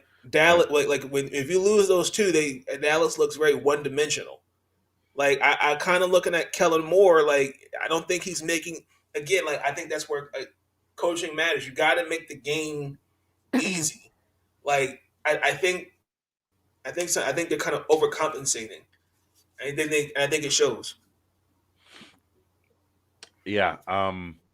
And that's one of the things that some of the color commentators have been saying, and I have actually noticed since I've been following this year is that when the run game goes down, then it's all on Dak's arm. Right. And that's, I mean, and people will point to, now I'm not talking about a true fan. A true fan is somebody that is, I love my team, but I can be real about their abilities. Right. Much like AJ is saying in the comments, their offense has been iffy all season. But if you're a real fan, but you're also pay attention to what's going on other than we them boys, other than that, Right. um, Yep. Dak has a lot of, and people, well, the homers will go, but Dak is like number 4 in passing into seat. Well, that's because he's throwing a lot of passes because he doesn't have a great run game. And if your offensive line is not giving you enough time to set and go through your Right. reads, then fortunately he's got some very athletic receivers. I mean, Right. Amari Cooper has been, and That's phenomenal. Yeah. Yep. CeeDee Hmm. Lamb is finally starting to get it together. Early in the season, he had a case of, he had a case of the candy hands, or as I like to call it, butterfingers. But he's gotten that thing He got together. it together. He got it together. He got it together. So it's just, if Dallas could put together 17, I'll put it like this: if this squad that started the season out had managed to put together 17 solid weeks of football I mean, you can't say that with no major injuries because people get hurt, but let's just say the core group stayed together for 17 solid weeks. I could see Dallas. I could see Dallas beating Green Bay. I could. Right. Too late. Exactly. That's what I'm trying to You know, say. yeah. Hey, AJ, I'm just gonna say this. Emmett can stay retired. Not because I hate your Ah. wait. Hold on. Not because I hate the Cowboys, but because Emmett Smith is a nasty, stinking, filthy Florida Gator. That's why. I knew it was Let gonna it come go, down to Anthony. college. I knew it was gonna come down to college. Let it go, Anthony. Wait a minute. You over there rubbing your head and you rubbing your head and thinking about making an appointment with your therapist over the Ravens, but I gotta let Emmett Smith go. Yeah. Is that what we doing now? I mean, I you got can't do you. one without the other. One of these Right, things is right. not like the other. I'm just playing. I am just Yeah. playing. Yeah, NFC and then AFC. I honestly, right now, if it ended right now, I'm going with the Chiefs. The AFC in the AFC. The New England Anybody? Patriots are going to win the conference. Nah. I'm looking I'm at. I'm I agree with you, Mr. Handy. I think Kansas City is gonna win out a lot of these games and end up with that number 1 spot. Yeah, I think that I think the Chiefs will win the conference. I do. I am impressed with what Belichick has been able to do with this turnaround this season with this rookie quarterback that has been absolutely phenomenal. Um, I don't think as the rookie he has enough experience. Now I will say this: kid can perform in the spotlight. The National College Football Championship is not the Super Bowl, but that's a big spotlight when you're the starting quarterback for Alabama for Nick Saban's team. So he can perform well in the spotlight. I just don't think he's got that. He could surprise me, but right now I'm going with the Chiefs. If the season ended right now, I'd say the Chiefs would take it off. So that's and we got he says he thinks AJ thinks his Shincy might sneak I into the agree. AFC I final. said that. I think though they're gonna make it in there. They're gonna make a run. I Joe agree. Burrow Joe Burrow said, "Pinky fingers. We don't need no stinking pinky fingers."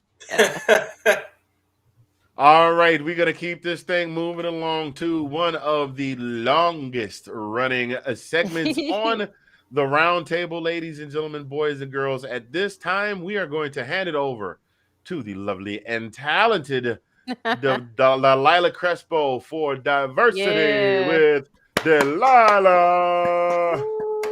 Hey.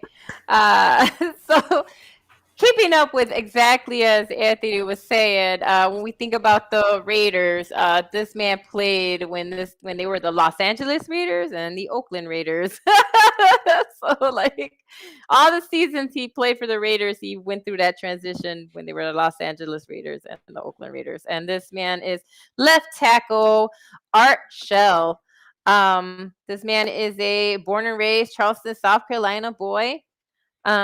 He was a two-sport all-state athlete at Bonds Wilson High School in North Charleston, South Carolina. At 6'5", his height made him a natural on the court, right, basketball, and also quickness and strength needed on the gridiron. And so, so again, a athlete type of guy. But obviously he decided to pursue football. He is an alumnus of an HBCU. Okay, he went to Maryland State College when it was called Maryland State College. It's now University of Maryland Eastern Shore. So he is an HBCU alumni. um, he is a member of Alpha Phi Alpha fraternity. Right, Anthony? 11119 oh 6. Yeah. So there you See, go. see, Shout see out for what you that. learn. Look, I look, was look. waiting. I When she said that told thing. me, You when action. she I to- was like, you ready? look, when she told me she was doing art show, I was like, "Oh, that's my esteemed fraternity brother." And she's like, "Oh, I did not know that." So Nope. she gave him the shout out. Wait a minute, hold on. I almost put on my A5A gear, but I definitely got my A. I got my A5A mug. Brother All Shell, right. Brother Shell, we got you. Goodwill is always the monarch of this house, brother. We got you. All Okay, right. continue. I'm sorry. Absolutely. No, you good. I was waiting for some highlights like that. So I'm glad. That's good stuff. Um during his football career in college, he earned All-America honors twice. He was a three-time All-Central Collegiate Athletic Association selection. And that's when he caught the professional scouts, which honestly, the reason is a few times I highlight HBCUs is because if you look statistically, we know that HBCU players, even though we know they play a high caliber, they do get overlooked often. And so that's why when you catch the eye of a scout, especially in the 60s, that's a big deal. Oh yeah.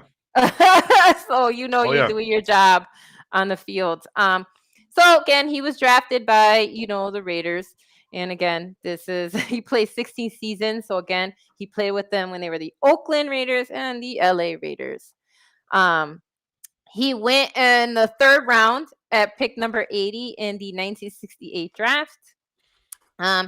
He is a 4 All-Pro selection, 8-time Pro Bowl, 2-time Super Bowl champs, right? Because that's when the Raiders won Super Bowl 11 and 15, and he was part of that team. Shell participated in 23 playoff contests. 9 when you look at it, not between the AFL and the AFC, because we know again, like it was grouped differently. Back in the day, it was the AFL that later becomes the AFC. And so he is tied for first for most active seasons, 15 from 1968 to 1982. Tied for first most consecutive seasons played, active again, 15 season. Third most games played with 207. We're talking about he's a left tackle, right? So again, That's a big deal. When you're a left tackle, and you actually Wow, kind of make, that's impressive. Offensive yeah. linemen normally don't last that long in the league. Exactly. So that's put that, yeah. So again, third most consecutive games he played, 156. He made the 1970s All-Decade Team. He made the Super Bowl Silver Anniversary Team in 1990. He holds the distinction of also becoming the second, because he also coached. He is becoming the second African American head coach in the history of the NFL in the modern era, after Fritz Pollard, which I also talked about him a few weeks, Wait a a couple minute. months ago. Wait a minute. Wait a minute. After Hold on. Pollard. Let me pause you for a second. Hmm. You know Fritz Pollard is in a fraternity too. I know I mentioned that like in the beginning. I don't remember what fraternity though, because that was like two No, months but ago. no. Fritz Pollard is in the same fraternity. We Oh, are that I didn't all. know. Oh, so y'all brothers. Y'all brothers. Hey, I'm not saying it the way y'all think I'm saying it. Why you look, man? Go on, man. There ain't no cancel culture people coming for us for this. Go ahead. Making sure. We're fine, Delilah. Just saying. Oh, you gotta be, Gen Z and all. Anyway, so yeah, so again, he has also holds the distinction of being the second African American head coach in the history of professional football, especially in the modern era. Show was inducted into the College Football Hall of Fame in 2013, Pro Football Hall of Fame in 1989, which included Mel Blount and Terry Bradshaw. So think about the company he kept in that 1989 induction. He was also inducted into the Black College Football Hall of Fame in 2011. And so at O linemen, when you look at stats, it's a little iffy. It's more about how long they played, right? And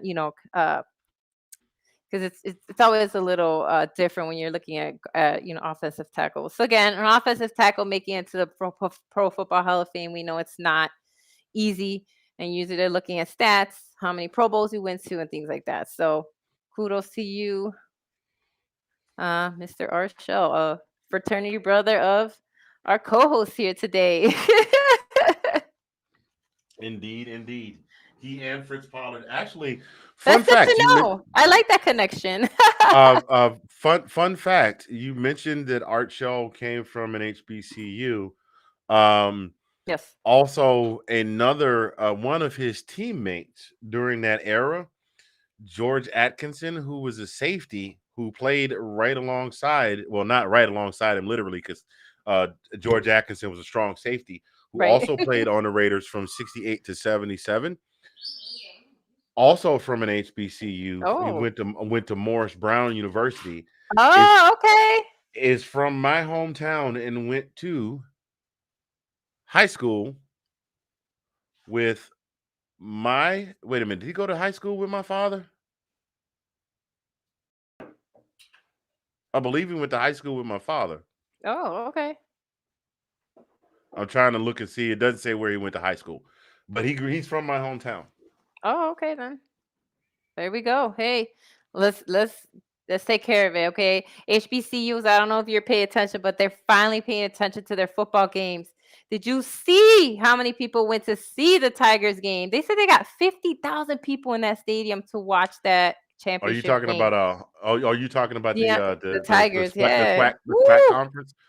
Listen, I Well, don't how about know. wait a minute. I think it should get more airplay, and I gotta give credit to Deion Sanders. I know, former Dallas, but I gotta tell you that man, when he said he was gonna change the atmosphere, I just gotta say, gotta give kudos. That man went back and changed the whole game, and made sure that they actually get televised and the attention that they deserve.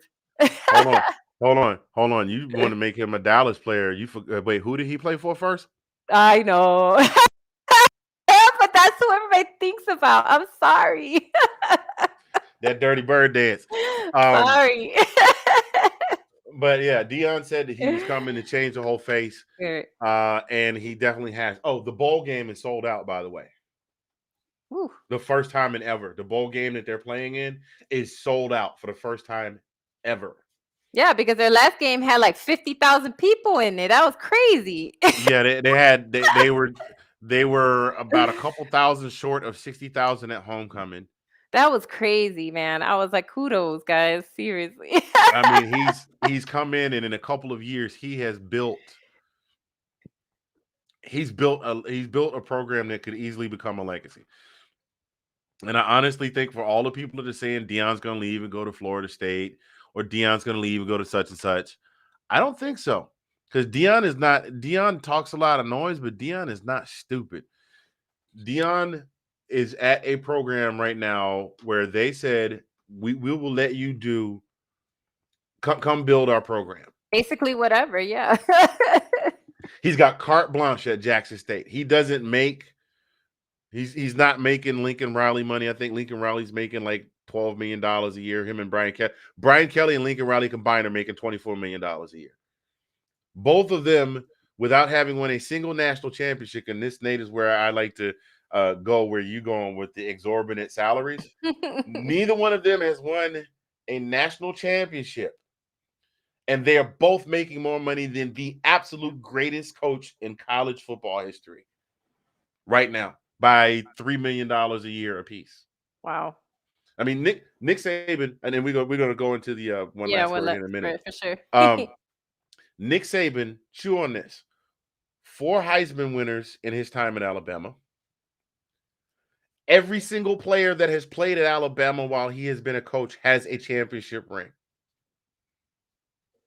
I mean, he hasn't won it every single year, but he's won in he's got 6 of them there. And with the gap, like if he won every other year since he's been there, every single class that has come into the University of Alabama has graduated with a championship ring. Every single one of his players. Those two stats alone. And that's even without winning a conference championship, because they didn't win the conference championship the year that they beat us. Auburn beat them. We beat Auburn in the conference championship. Alabama still got in the playoffs as a one-loss team over Auburn, who had been in the conference championship, and they beat us. That is a testament to that man's greatness. But you just said, we're going to give you $12 million and pay off your 2 houses here in Oklahoma and move you down here and buy you a brand new house worth $6 million and you get a company car and a private jet. Prove it to me first. Prove it to me first. Deion Sanders right now, his salary is $300,000 a year. Not that he needs the money, but he's making $300,000 a year from a school, from a small school in Mississippi, and he is earning every penny. Heck yeah. So anyway. Yeah, he is. Anyway, hey, this is diversity with Delilah. So we're talking about like players and elevating HBCUs and making sure that they get the attention that they should have gotten. Because I don't know if anybody been to an HBCU game before, but they're really fun. And see, and that's coming from me, which I'm not like super. And I've said it before, I don't really like college football too much. Like I'll watch a few games, like they're really exciting. But HBCU games are a whole other. Woo, it's a whole other atmosphere, man. It is just whole other atmosphere.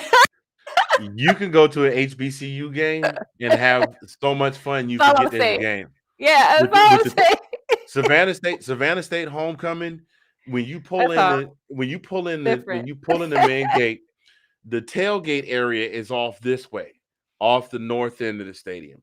Over on this side of the street, they got a stage with a DJ and concerts going on and music and stuff. They got stuff going on up on campus. They got fish fries up on the yard. They got the hospitality tents up on the yard. And you just walking by, you go through the tailgate, and folks don't even look. What, Nate? What? That sounds amazing. I gotta go out to Savannah. What? Nate is shaking his head. What? Nothing. Go ahead. Listen. Go ahead. That sounds amazing. And you walking through the tailgate, folks don't even know you. They be like, "Hey, what's up, homie?" And you be like, "I haven't." You like, "I know the face. I don't know the name." Dog, it's been forever. Yeah, bro. What's going on? It's like that scene in Poetic Justice where Tupac and them roll up on the family reunion. It's like cousin. Oh yeah. And they're just like, hey, man, we doing a little something over here. You want a little something to drink? We got food, man. Come on in here, dude. You leave fat if you drink. You leave fat and drunk. And since there's other things is legal too, although it's not necessarily legal on campus, there's certain, if you want to leave fat, drunk, and in an elevated state of mind, you can do all of that at the tailgate. And then you go in the game and the bands are going at each other and stuff like that, man. Man, it used to even be even more so because when I was in school, we actually still were pledging. We were walking pledge lines. So you see the pledge lines doing laps around the track, like doing slow laps, walking around the track, around the field, and things like that. And the homecoming concerts, and then of course the step show, and then you go out on the yard, and then we go out on the yard, and all of the Divine Nine, the D9 organizations have plots, and we all out there strolling and playing music and trying to outdo each other. And I went to the last one I went to was 6 years ago. I called myself getting out there trying to stroll with them young boys. I'm like, I know I had some coordination when I left here back in 1992. I must have just left it here.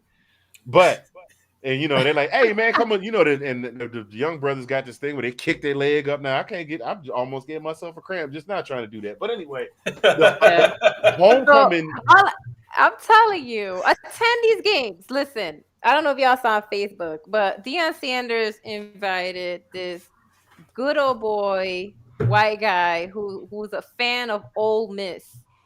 All right. And saw that. Oh my God, that was epic. Come to the SWAC game, right? And he came in his old Mississippi gear, and he turned that man's life around. He bought a whole bunch of Tiger of football gear. He said he's a fan now for life. Doesn't mean he's gonna leave Ole Miss behind, which we understand, right? That's not but and the kicker was the last line in his post was the one thing I learned above all else is that I definitely had to try something called Henny.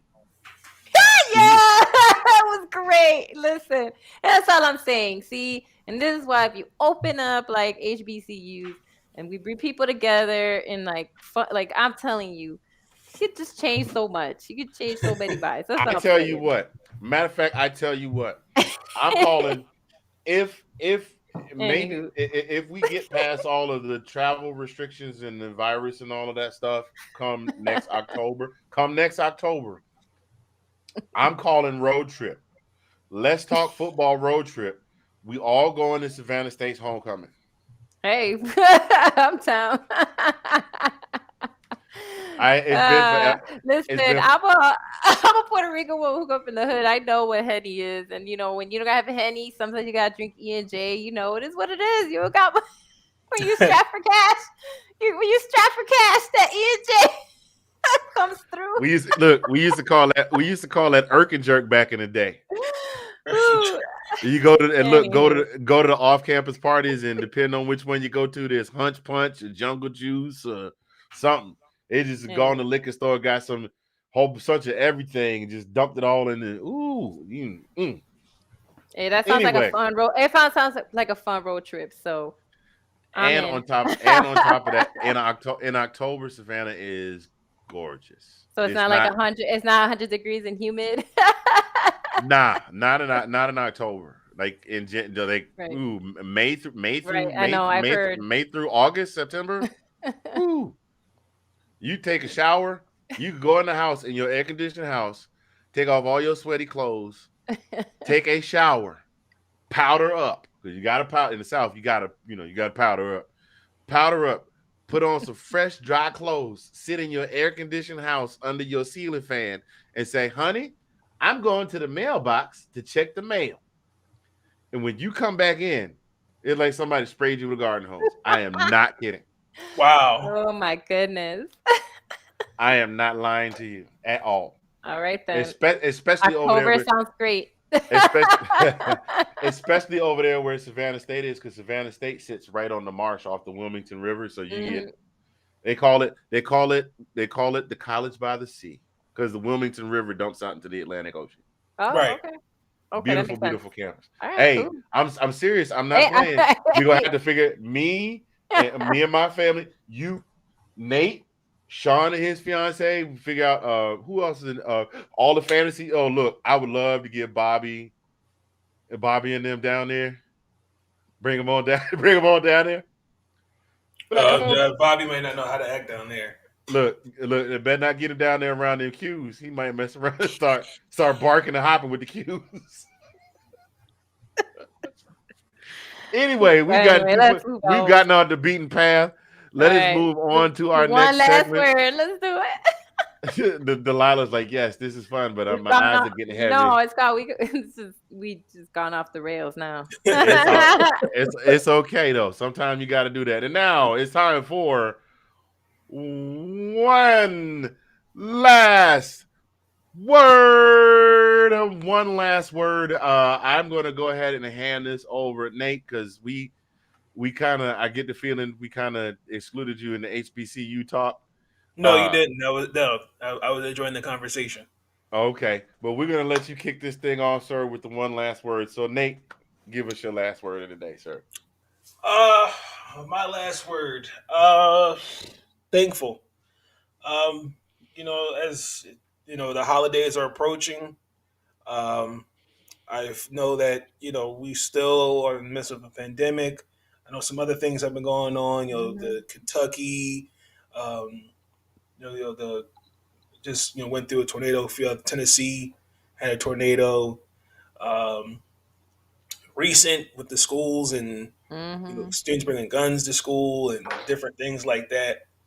Um, I think it's very important to for us as individuals to take a moment and just reflect on life and reflect on the things that the the blessings that God has given us. Um, Particularly, I think with these last 2 years for me, I've really begun to understand the power of prayer and what God has done for me. Um, I think we take things for granted so much we don't appreciate the little things that God gives us. Um, for example, Demarius Thomas, 33, before the holidays. Um, just here in Maryland, there was a guy who obviously was not right in the head, shot and killed his ex girlfriend and killed himself. Um, but my point is that one, you just don't know what a person's going through. Um, Tomorrow, I think it's very important to check on loved ones and see how they're doing, friends too. But also too, like, we gotta really, really cherish this thing called life because it's tomorrow's never promised. It's Um, true. you know, we God woke us up today for a reason. We're all put on this earth for a reason, and I feel like each and every one of us have a due diligence to do good on this earth, and I do believe that good will be done on this earth. But it takes all of us as a community. It takes a village to raise one, and during this time through the holidays, there's people that are going to feel that, and I just encourage everybody to just be supportive, reflect, and I'm hoping that 2022 is a better year. Absolutely, man. Absolutely. Well said, sir. Well said. We're gonna come to you, Delilah, for your last word. So I just kind of want to, in my last word, with peace. I know that it sounds cheesy, but I feel like we really do need that. I feel we just need peace amongst ourselves, amongst our fellow man. Just find peace and unity. I do believe that we are more similar than we're different. I'm not saying that there's no issues, obviously, but I really do feel that we're more similar than we're different. Kind of, going through our own, like Nate was saying, our personal struggles, our own whatever. But honestly, with it just falling in line with the holiday season, regardless of what you believe in, because I respect all cultures, but peace and unity, like we really need that. And we need to find a way to bring more peace within yourself, those around you. Um, whether that's inner peace, outer peace, whatever it is, but we need to bring some more balance to the universe and see if we could just bring more peace upon us. Just, you know, peace and blessings.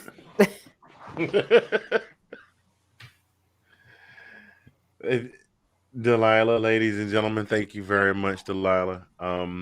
My last word for the day, I actually have one, and I've got one that ties into it. The first word is love. And I know that's a big, broad spectrum to tackle, but I'll get to that in a second. The second word is that goes along with that, that kind of narrows the spectrum, is understanding. I had an opportunity last week to witness two of my coworkers tie the knot and get married Oh, on Friday. Nice.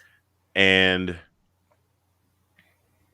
the groom, when I met him, was just in the middle of going through a bad divorce.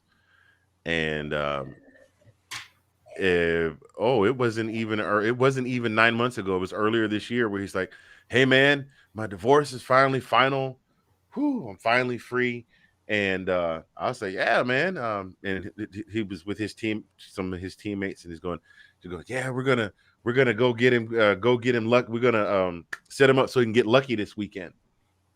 Well, as fate would have it, there was a young lady that had started working in another department in that same section of the building, and they met and they hit it off and they started dating and they fell in love. And this Friday, I got to watch to see them get married. Um, oh, Nice. I also have a teammate that's part of my department that just got married on Sunday. As a matter of fact, in the 3 years that I've been in Oklahoma, I've had one, two, three, four, five, six coworkers in that building get married. oh, wow. Wow. I will say this: Oklahoma, they believe in marriage. They ain't no shacking up. They ain't no shacking up for 20 years. They believe in getting married. Period. All right. Now, on the flip side of that, I've also watched a couple of my coworkers go through some divorces. Okay. So and we talked some about God, and God, if you believe in the scripture, God is a God of balance. There's no good without a bad. There's no up without a down. There's no left without a right. And unfortunately, sometimes people fall in love, and sometimes people fall out of love. Now, this brings me back to my word, love. If you have a partner and you're in a relationship, learn to love them. Take the time to find out what love is, because a lot of people mistake the feeling, the butterflies that they get when they see somebody. You know what I'm saying? Mhm. Right. When you see somebody you're attracted to, you're like, ooh, and then when you find out they're attracted to you, especially if you develop a crush, then we start thinking that's love. That's the physical reaction, the chemical reaction that takes place between the two of you, whether they're part of it or not. If you're Right. crushing and they don't know, or whatever, if you start dating, learn the difference between that and real love, because too many people now. um I feel like I'm being real specific when you all are like what the world needs, and I'm just talking about relationships, but it's a part of It's it. all right. It's all No, we It's a get right. it. part of it. No, It's we a part. totally get it. It's a part of the world. Learn to discern the difference between love and lust. There are too many people. There are too many people out here right now that have not figured that out, because loving someone. I'll give you a perfect case in point. My parents have been married for 52 years. Mhm. My father is bedridden after having suffered a stroke 6.5, 7 years ago. Hmm. He is incapable of doing anything for himself. My mother feeds him, bathes him, clothes him, helps him go through his little exercises when the physical therapist is not there. Sits down at the foot of sits down on the couch at the foot of the hospital bed, talks to him, carries on conversations with him, things of that nature. She is his primary caretaker. That is the epitome of in sickness and in health, for better or for worse. And I think too many times, too many people hook up looking for the better, the health, the richer. Right. They don't want to know about the poorer, the Or the sickness, sickness. the worse. I mean, I've seen too many. My wife is a breast cancer survivor, and she would come from her treatment sometimes, and she would just be in tears, and she'd be like, honey, I just sat next to this lady today and my heart just hurt for her. She was diagnosed about a year before I was, and she's been going through treatment, and her husband just up and left her. He just said, I didn't sign up for this. you know Right. learn to tell the difference between love and whatever it is that you're feeling. I just, there's too many people in this world that want love that can't find it, uh for for other people to just be like, well, I'm just along for the ride as long as the ride is good.